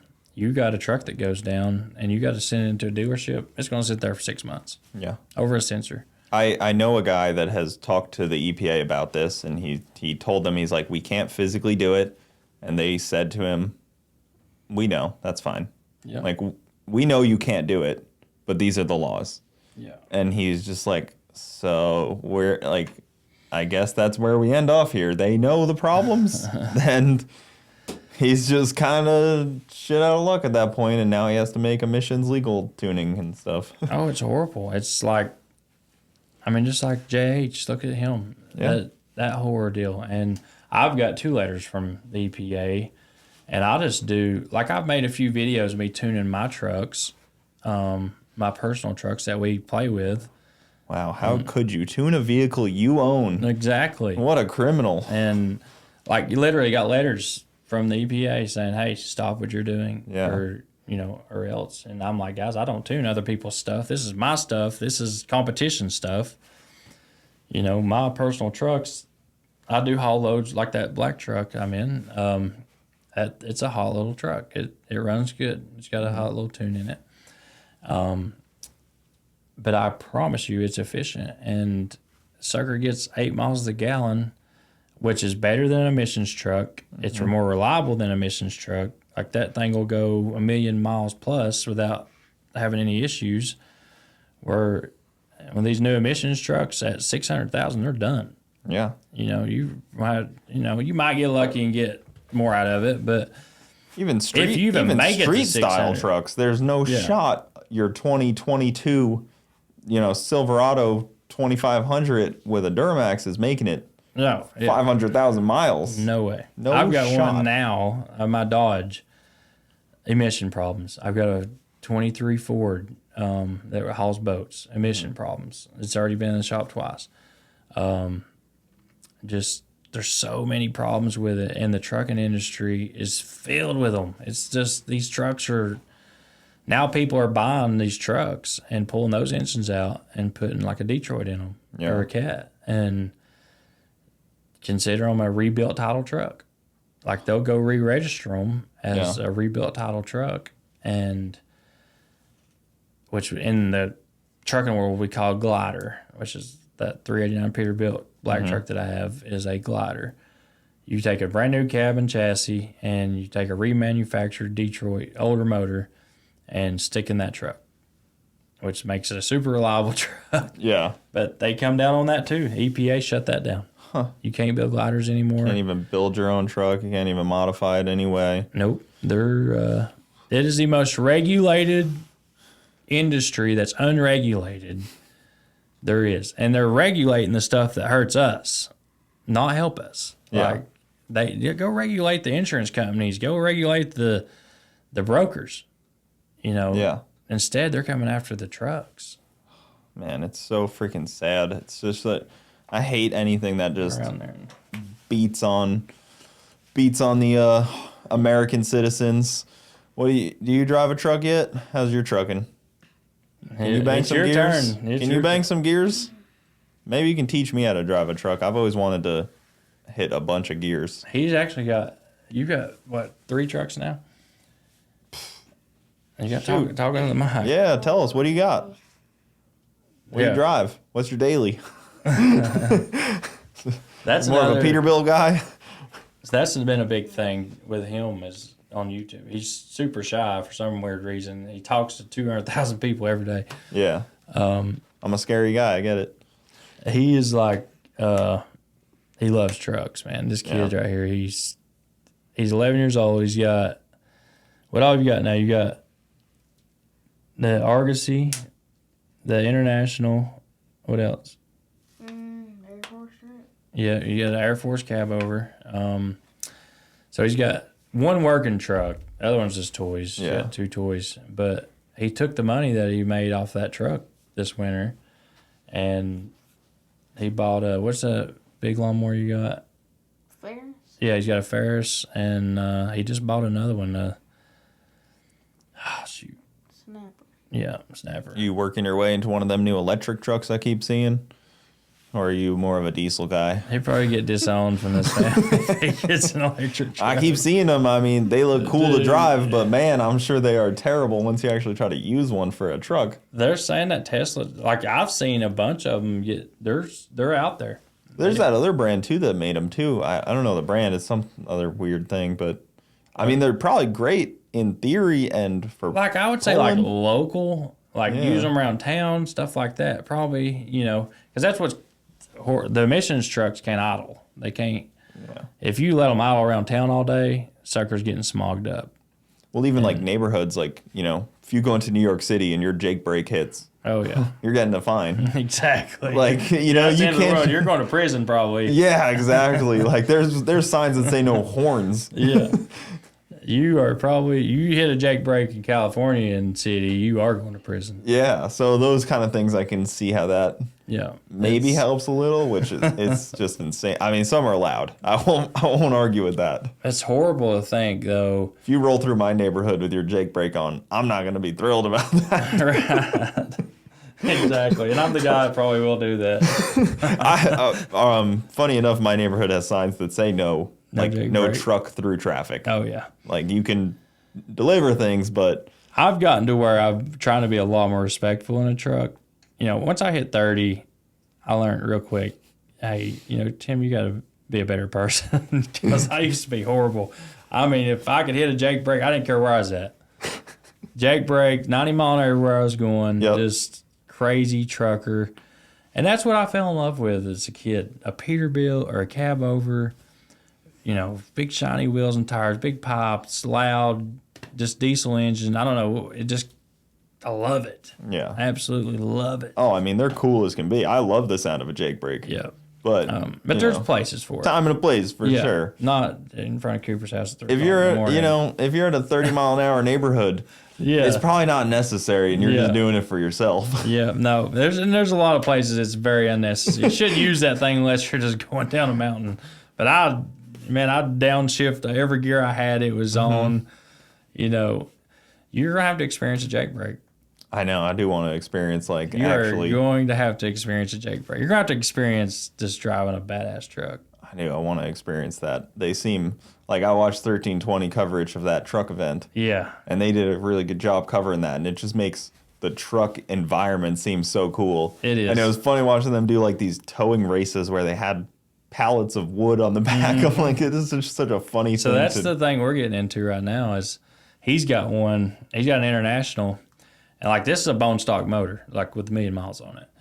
And it's got stock injectors. Just literally, you can turn these things up out of their mind. Mm-hmm. And, put good turbo, good injectors, good cam. You can make 1,000 horsepower, 1,500. Yeah. And I don't know how long it lasts, but it's. And you can make it. Yeah. We had a burnout truck that we call it the burnout truck. Was you up there at Indy? When I didn't get to see your burnout truck. Yeah. So I literally brought a Freightliner, big sleeper truck. Yep. Bigger than the burnout pit. Yep. And I asked Gary, I'm like, hey, can I bring my burnout truck? And he's like, heck yeah, I'm bringing it. Yeah, a lot of people bring trucks. Yeah. So I show up with a semi truck. Yeah. And dude, Alan lost his mind. He's like, no. No. He said no. He's usually pretty on board for something stupid. Well, he did let me. He said So he was all against it at first, and then Garrett's like, "Oh, let him do it or whatever." And so I go out there and test it. Well, I think Alan won. I don't know if he was there or not. It's been so long ago now, but so I go out there and test it just to make sure it's going to do a burnout and I can get around the pad and stuff. And this thing ain't I'm not going to make a 60 mile an hour entry and do 360s in this thing. It's just going to drive around, do some burnouts. Yeah, some smoke, noise. Yeah. And I'd never even spun the tire on it. I'd just build it and hope it worked. Was it still dually in the back and everything too? I didn't know if you kind of all 8 tires still in the back, welded rear ends, and hadn't even tested it yet. I tested it up there on the pad. And we fire this thing up, crowds everywhere, like it's rivet up and it's blowing flames out the exhaust and popping and black smoke everywhere. We take it out on the track, and I did a test burnout just real quick, and I'm like, holy crap, this is going to work. So burnout competition comes, and I rev it up. It's my turn to go. Alan's like, hey, if it gets crazy, stop. Yeah. Don't. Do you have any ability to, like, I know they cut they block off the turbos in some of those pulling deals to, like, kill them in case they run away. Yeah, no, I needed that, but I did not have that. You probably weren't too worried about it running away. It was, actually, that was, like, my biggest fear. Was it? Because it was on the verge. It was tuned out so far that it was just, like, right on that line of it's either going to do really good or it's going to do really good and then run away. Yeah. For people that don't know, when a diesel runs away, it basically just loses its mind. Sucks in its own fuel and keeps running no matter what your foot's doing on the gas pedal. It'll just run as many RPMs as it turns until something comes apart or it seizes up or... So, I mean, it was on the line of that. Now I do put those. I put those guillotines on it in case it does happen now. Because it did happen after that. Like a month later. It happened. Oh, okay. Did anything let go, or like did it run away till its own death? Yeah. It actually ran afterwards, and I did some pretty cool burnouts with it afterwards, and did a parade with it. On the way home from the parade, it hung up. I'd done a burnout leaving the red light, and it just wrapped down like 5,000 RPMs, but it come back. It did come back, and once I got home and shut it off, it never ran again.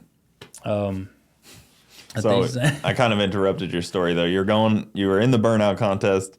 Yeah. And you were into the pit for the first time. Yeah. So I was nervous as heck. In front of the crowd. Yeah. I'm super nervous. They're probably fired up because it's the biggest vehicle by 10 times. Yeah. Gary didn't even think it was going to happen. He's like, and I ripped that sucker up 3,000 RPMs, come out on the clutch, put it in like 8th gear. It's 10 speed.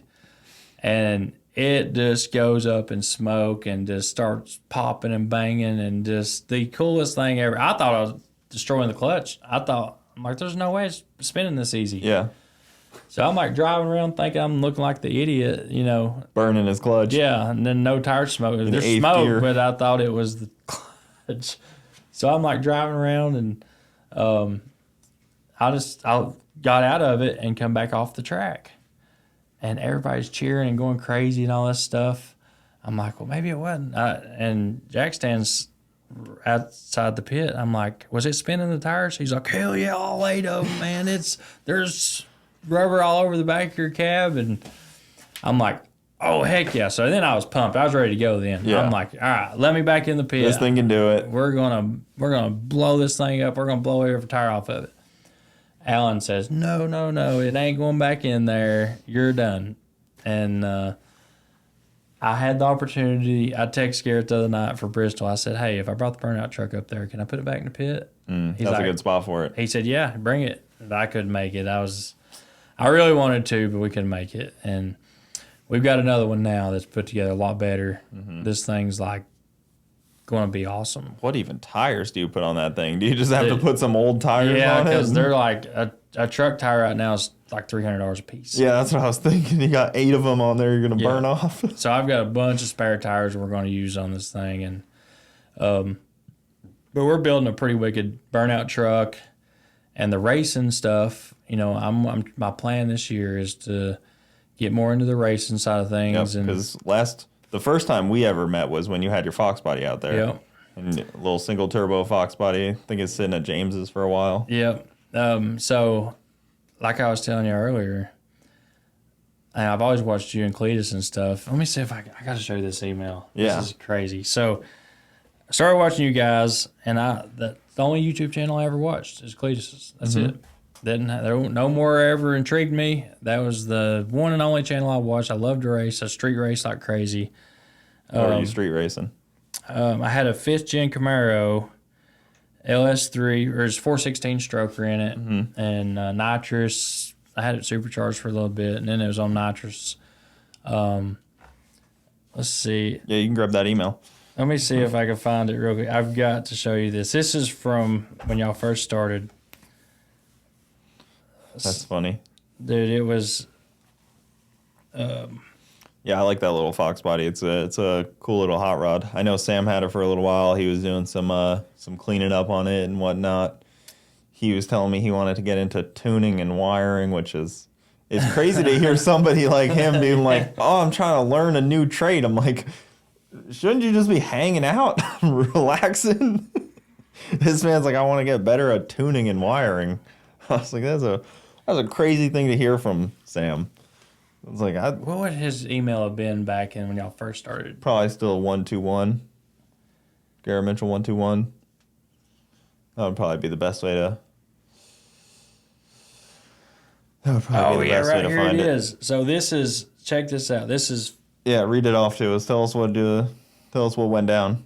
I sent a video to Garrett of my car, like idling, like it's got a big cam in it or whatever. When was this? This is 4/26/2017. Let me see if it'll download. Oh man, 2017. Yeah. And like he replied, dude. No kidding. Here you. Oh, no, this is us doing donuts and burnouts. Nice. Here comes the car. So I'm watching In the Wet. Oh, and I hear some. Hell yeah. That's crazy. You sent that in 2017. Yes, this is me and my wife, actually. I was in the truck. She's in the car. Doing some donuts in a wet parking lot. That's awesome. And so I sent that to Garrett. I said, is the Camaro putting out enough Eagles for the McFarland show? And he replied back and said, ha, ha, ha, ha, nice. And, like, I never knew this until one day I was sending him an email. Now that I'm working with him or whatever, I was sending him an email, like an invoice, and this pops up. And I'm like, when did I talk to him back then? Yeah. So this is on 4/26/17, I sent it. And then on 4/27/17, he sent back, ha ha, nice. Great day, 4/27. Yeah. And I'm like, dude, that's back way. If I would have fell over back then. 2017 was early stuff too. I mean, that was before it was really even like. Yeah, y'all had just started. And, there wasn't much going on yet. Dude, I was hooked. I loved your show, and that's why I got that Camaro. Yep. Well, when you got. I've always had that car was like a 7-second car, on a good day. It's heavy. 8th mile, 7-second car, yep. But on the street, it was awesome, it's the fastest car on the street around for a long time. Yeah, especially in 2017. I mean, things have come a long way now. Yeah, it was having 416 stroker, supercharged or on nitrous back then. You were pretty bad to the bone. Yeah. And So, and then you were saying the Camaro, once you saw that. When it's your car, I seen you, I always watched you on Garrett's show, and I never seen you go that fast.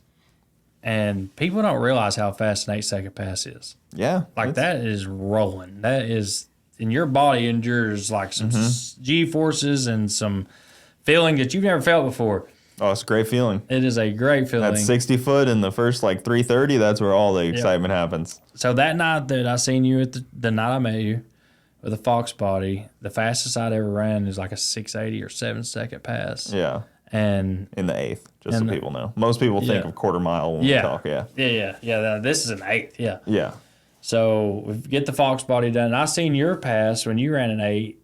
I'm like, if Cooper can build a car like that and go run an 8-second pass that easy, man, I want to do it. And it made it realistic at that point. Yeah. So I used all the money that, like I said earlier, I was using Garrett's Holland money as a bank account, and I was just putting it to the side, just not using it, and I was waiting for the right car to come along, and I found that Fox body. So I bought the Fox body, we put it together, built it in it was already, all the parts were there. The combo was there. All I had to do was put it together. Little white Fox body, red interior. Yeah. Great little combo. And then I met you at the track, Yeah, you were there with James and Nate Yep. tuning on it. Yep. First time it ever made a pass. Thing comes off the trailer and runs a 530. Yeah. And like coast an 850 in the quarter. James is driving it. Yeah. So, you know, and it looked like it was just so effortless, you know, just, and he come back and he's like, man, he said it's straight down Broadway. Just get in it, hold the button, and go. So he shook it down, did a couple passes in it. And so that night, though, that was the first time I ever ran a fast pass. And I thought I was dying. At the end of the track, I'm telling you, I thought I was having a heart attack or something. I mean, it's freaking great. Crazy. I couldn't believe I made a joke about how small the turbo was. Cause Yeah, you did. It has a small turbo on it. Yeah. I was like, what the heck is this thing? Because it was a single turbo LS, but Yeah. it was like a little 76. This is a small ass little 76. It should have been twins. Yeah, you literally said, you're like, yeah, that ain't going to work. I was like, is that thing from a cereal box? And I mean, that was hell of impressive on that thing. It must have been a pretty small cubic inch motor, too. it was a 6 liter. It's a rod piston 6 liter on methanol. Yeah. And, you know, it was only 85, and then James talked me into methanol. And so we switched it to methanol. I took it down there, tuned it. Classic letting James talk you into shit.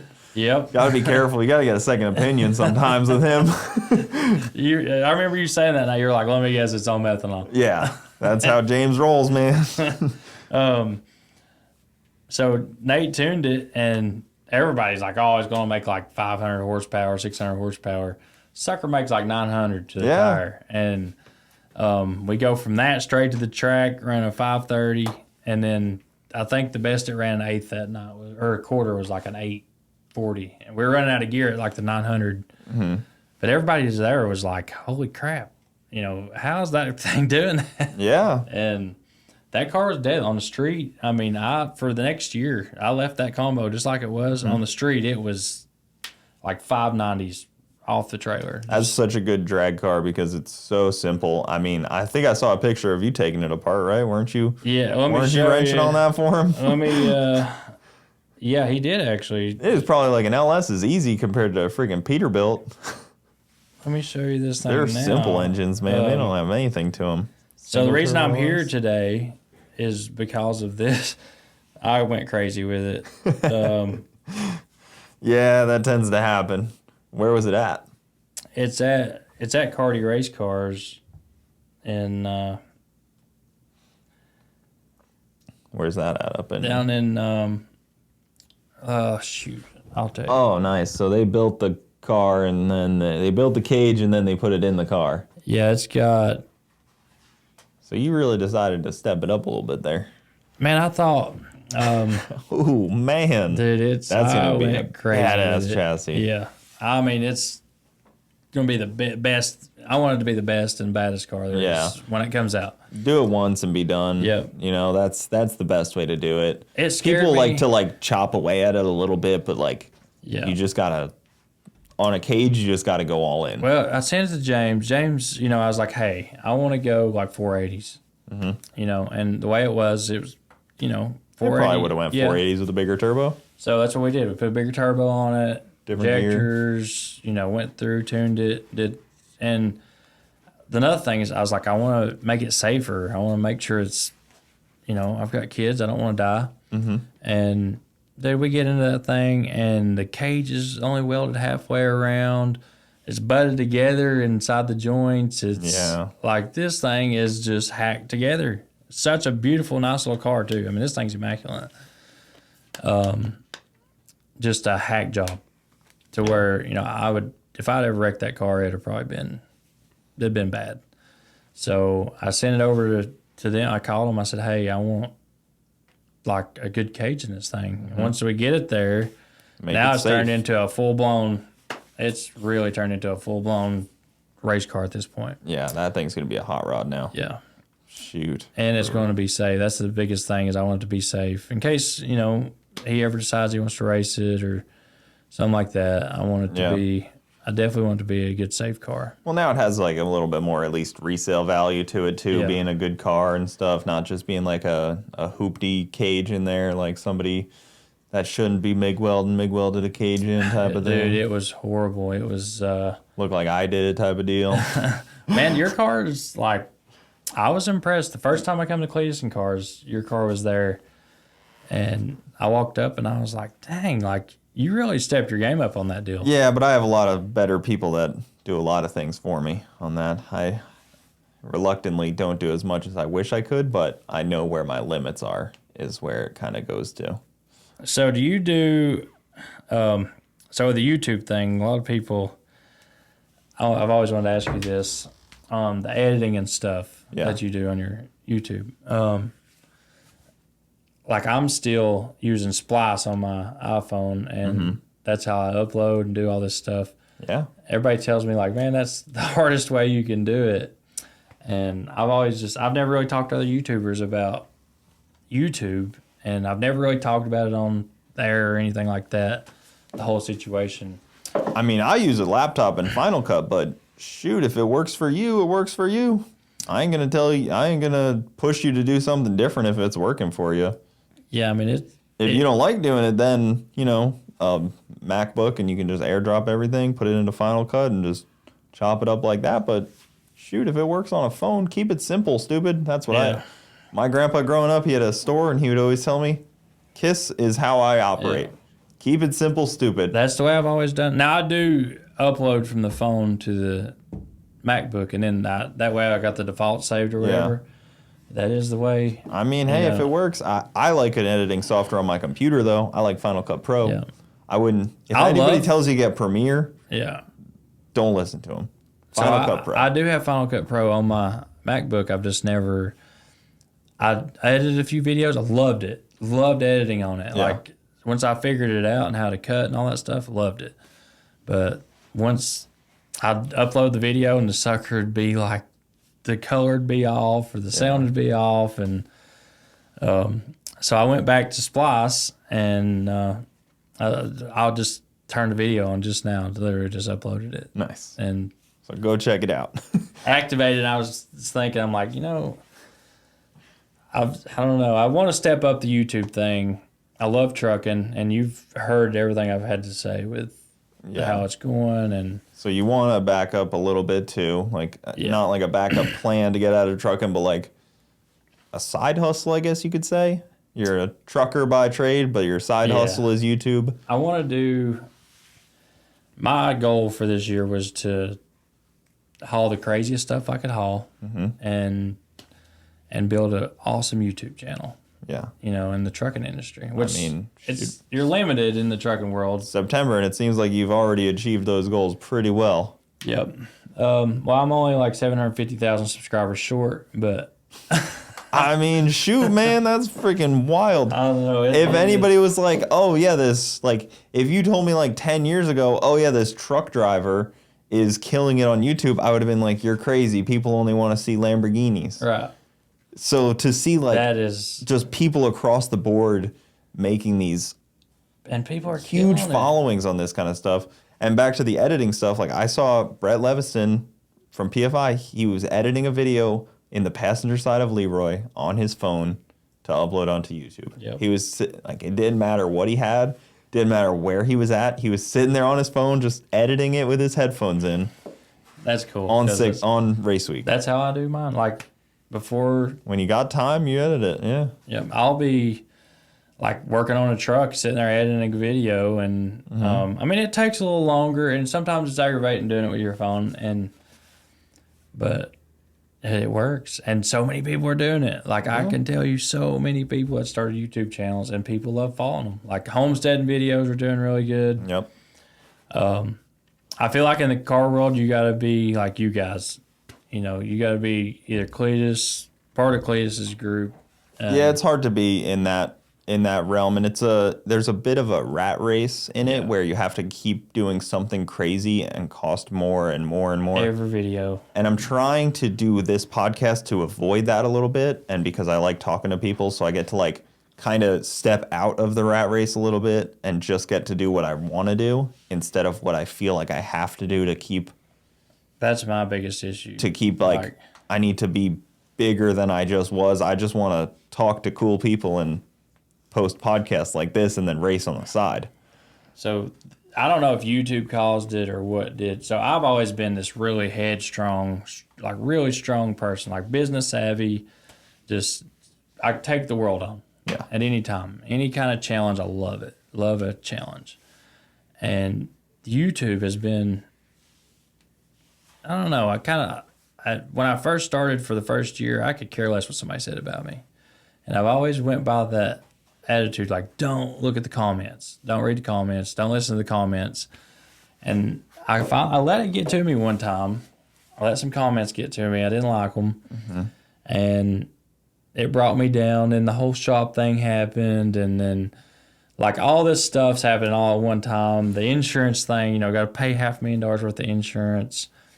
And, you know, just everything all come down on me at one time, January, February, March. And then, bam, I'm riding down the road in a truck, and I have this panic attack. Golly bum.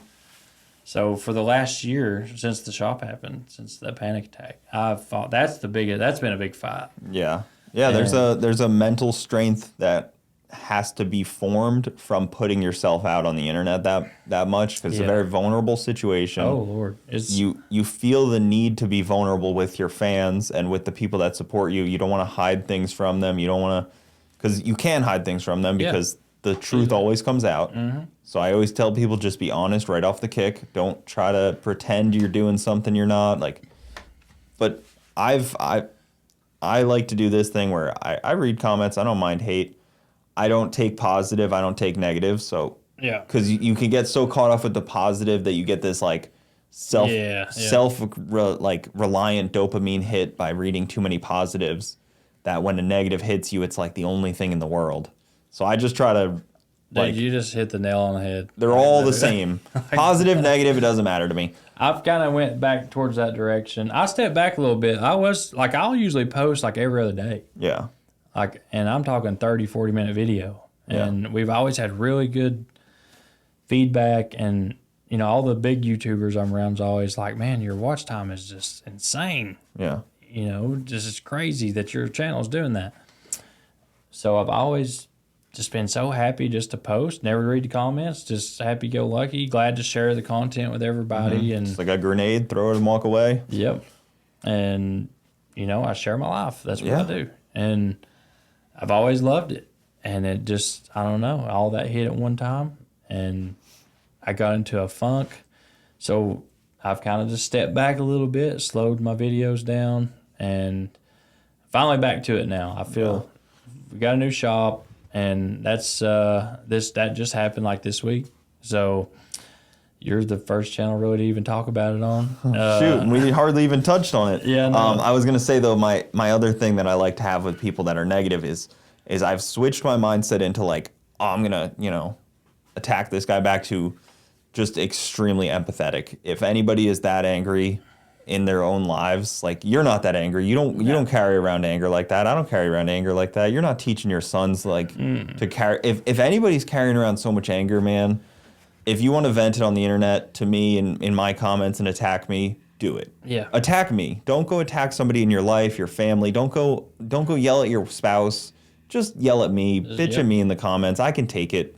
Just leave it there. So I've just gained so much empathy, man. It's just because I feel bad. I'm like, I'm sorry that people are hurting like this, to where they're like,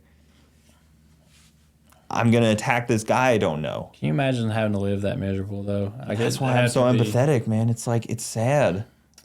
And I feel that I'm like, to me, I used to be a miserable person. I used to be that, greedy, just always angry all the time, just unhappy. And I'll tell you, when my success came to me, or I ain't going to say success, my life turned to more of a successful route when I started loving, caring, treating people better, doing good for others, and being a good person. And that's why I love my YouTube channel, because I get to preach that.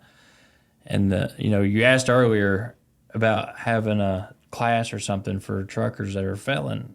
There's lost people out there, man. Yeah, and I've tried that, but the biggest thing about these truck a trucking guy, they got such huge egos. Yeah. Like, it's crazy. They will flat out, if you try to put something on there, telling somebody like, hey, don't go finance this $300,000 truck. It's the biggest, dumbest, stupid thing you can do. You got 20 other ones on there. Oh, no, you're stupid. You got junk. You'll never, you're going to fail. You're never going to succeed. I know. You have to just come at it of like this works for me. Yeah. And it works. You can either follow the trail that works, or you can go like a lot of us do. We're stubborn. We're ego-driven. We're men. We blaze our own trail that maybe, not the good trail, but we all kind of do it. I grew up. My dad was a roofer. He owned his own roofing business. Yeah.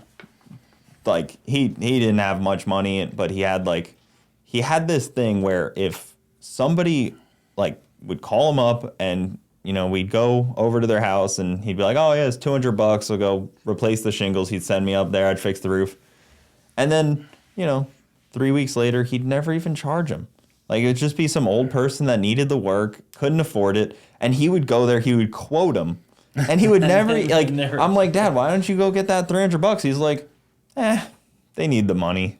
And I'm just like, that's so crazy to me. And people would even rip him off, and he'd be like, just let it roll off your back. And we lived in a small town of 10,000 people. Everybody knew everyone. And he would just be like, whatever. He just was let it all go, didn't worry too much about things. And I try to emulate that as much as possible. I'm that person now. I've got to the point to where now I had to hire somebody to do my invoicing. And because if somebody ain't got the money to pay you, I've been in that spot. I know what that feels like. And, why make them feel bad or force them? Or, if they got the money and they're out partying it up and they're just doing it to be douchebag, it's a different story. But, I feel, to me, I'm the worst. Like, some truck comes in, guy can barely afford to buy fuel or can't afford to buy a new turbo. I'm going to put that turbo on and just say, hey, pay me when you can. Yeah. Whether I see you again or not. Well, that's where we were. We were, my dad was 30 years in the roofing business. He had nails. He had every color shingle you could imagine. He had all this stuff. So, replacing 5 shingles on some old woman's roof, it didn't really cost him anything but some time. Right. So he just kind of would let it go. And he did more free work for people in our community and got zero credit for it his whole career. And he never said a word about it. Never complained about it. Never did anything. Just humble as could be. Yeah, and I try to carry that in. I didn't realize it at the time as a kid that was such a powerful mindset where people were so bitter around him and undercutting him every chance they got. The one thing that, I hadn't talked about this at all, but when the fire happened, there's a lot of people donated money, and we had a GoFundMe. Yeah. And, I've felt so many different ways about this. I actually shut it down pretty quick just because I felt horrible. And we raised $50,000. Yeah. And it helped us. We went and bought a service truck. We were able to buy tools. And without that, I don't know that we would have made it. I would have had to sell every truck that I had and you can start over. Yeah. It's no different than if you put up a T-shirt and people bought them just because they liked you. Yeah. Because that's what people do. They buy T-shirts from YouTubers because they like them. Yep. They would support your GoFundMe because they like you. It's no different in my opinion. That's the biggest thing that was the comments that hurt me and I think really brought me down is after all that happened, forever it's all you'd see is just go burn this down and start a GoFundMe. And I'm like, guys, I said that $50,000 ain't even, that's like having a penny. Yeah. When you need, a $20 bill. Yeah, that's the sign, every little bit helps type of deal, and the homeless hold up. But the people that came to me, though, and I get it, because I get this feeling a lot. I've been fortunate enough to help a lot of people. When I started having money, where I wasn't broke all the time, and I could help people, it's a good feeling to help somebody. It is awesome to help somebody. It's a great feeling. So, somebody comes in with a broke down truck, and I can afford to fix it, and it ain't going to hurt me too bad. I do it, and that's an awesome feeling. So when people were donating to us and helping us out, that's a blessing that, not many people get to feel that. And the people that are talking crap about it, I'm like, man, if you could ever feel the blessing it is to do good for somebody and that good feeling it gives you, I'm not going to take that from people. Yeah. But people are showing up. I had to. There were people showing up with cash and like at my house, 1, 2 o'clock in the morning, people driving from Michigan, Ohio. We had somebody drive from California to hand us a $3,000 check. And Man, it was crazy. that's powerful stuff. Oh, man. it That's was like tools, like every day, just pallets of tools. And yeah. it was amazing. Sure, some companies stepped up too. Oh, yeah. Tecton. Brands and A lot of different tool companies. Tecton was one of the biggest ones. They sent a whole pallet of tools. that's awesome. But we used that money and we went and bought a service truck, tools, air compressor, welder, and that truck has carried us for 8-9 months now it got us through. We were able to service our trucks, work on them. Lifted you back up onto your feet. It was such a powerful movement, though. Just all those people coming together to help us, and it was amazing. So that's one thing I do love about YouTube is there's a lot of good people out there. Yeah. And channels like ours all connect together. All of our people connect. Mm-hmm. And It's a small community, man. We all know each other. it's crazy. It's awesome. And I was so excited when you messaged me. I was like, man, I really like to go hang out with Cooper and talk to him. Hell yeah, man. I had an awesome conversation. I mean, we'll wrap it up here, dude, but where can they find you guys at? So on YouTube, we're Gentry and Sons Trucking. Gentry and Sons Trucking on YouTube. Link will be in the description. And Facebook, we've got Instagram, Facebook, Instagram, all that stuff. If you look in the bio on our YouTube, you can go find all the links. But yeah, if you type in Gentry and Sons, it'll pretty much take you whatever site you want to go to. Yeah, I was going to say they can watch you, but they can actually hire you as well. I'm sure that there's probably. Oh, yeah. If you got anything you need hauled or anything like that, just hit us up. Like I said, I'm easy to get a hold of. Just look at, we're all over OnlyFans. That's the hardest one to find. Not yet. I'm not got that desperate yet. Yeah, that's what'll pay for the new shop, right? that's what pays the mortgage on the new shop. Yep. So, man, God was looking out for us for that. We sold our house, right? Mm-hmm. And I'll finish up on this. No, you're good. So, put the house up for sale. And nowhere to go. We own a farm, and we were going to. I'm like, let's just build a house, right? Yeah. Great time to do that. When are you putting this video out? It'll probably be out in like 2 weeks. Okay, so nobody knows this yet. My wife, we're having a baby. Congrats, another one. Yep, another baby. Yeah. Awesome. So put the house up for sale, and all of a sudden, bam, she's pregnant. And another son, or you're gonna have to change the name of the business? Little girl. Oh man, I mean, you're gonna. So and kids. Been trying for 4 years, and no luck. And then bam, as soon as the house sells, as soon as the contract comes for the house, So you guys are early, only like probably 8 weeks, 9 weeks. Yeah, we're like. Yeah, really early. Yeah, I'm all in this process at the moment, so I dude, everybody's having babies right now. I know. Everybody. Yeah. It is crazy. There's a boom right now. It is. My wife's, and just found out Garrett's having a baby too. Yep. That's crazy. Garza is too. Yeah. So everybody's having. Yeah, but awesome. So JH is coming soon. I know you're having your baby. You're moving the shop. All that blessing kind of hits all at once. Yep. So when it we're rains, freaking out. Actually, we're like, oh my God, where are we going? We were planning on living in a camper, building our house, and couldn't find a shop. We're building a house and a shop at the same time, building our whole trucking facility all together. That was the plan. Nothing's available. Where we live, there's nothing like this available. Mm-hmm. I get a phone call, and it's, hey, we're buying a new trucking company. This is available if you want it. And it's shop, offices, dispatch center, huge parking lot. Just the perfect storm of all of it. A house, literally, everything that we need is right there. And is the easiest, most just fast, easy deal done. We're almost moved in.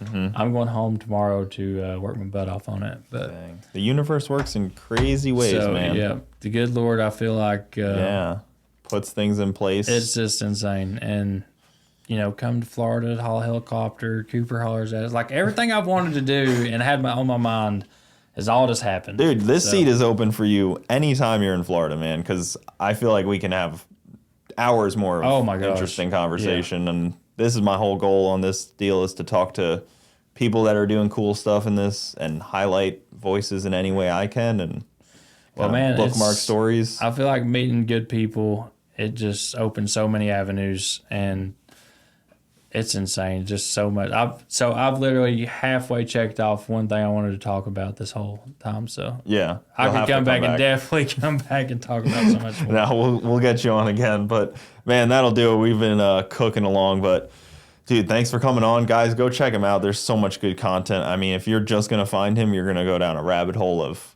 a lot of videos. Yeah, some emotional stuff, some ups and downs, all crazy kinds of hauls, stuff. like yachts in the ocean, Coast Guard. I mean, just go watch it. It's crazy. Go check him out, guys. But dude, thanks for coming on. That'll do it. We will see you next time.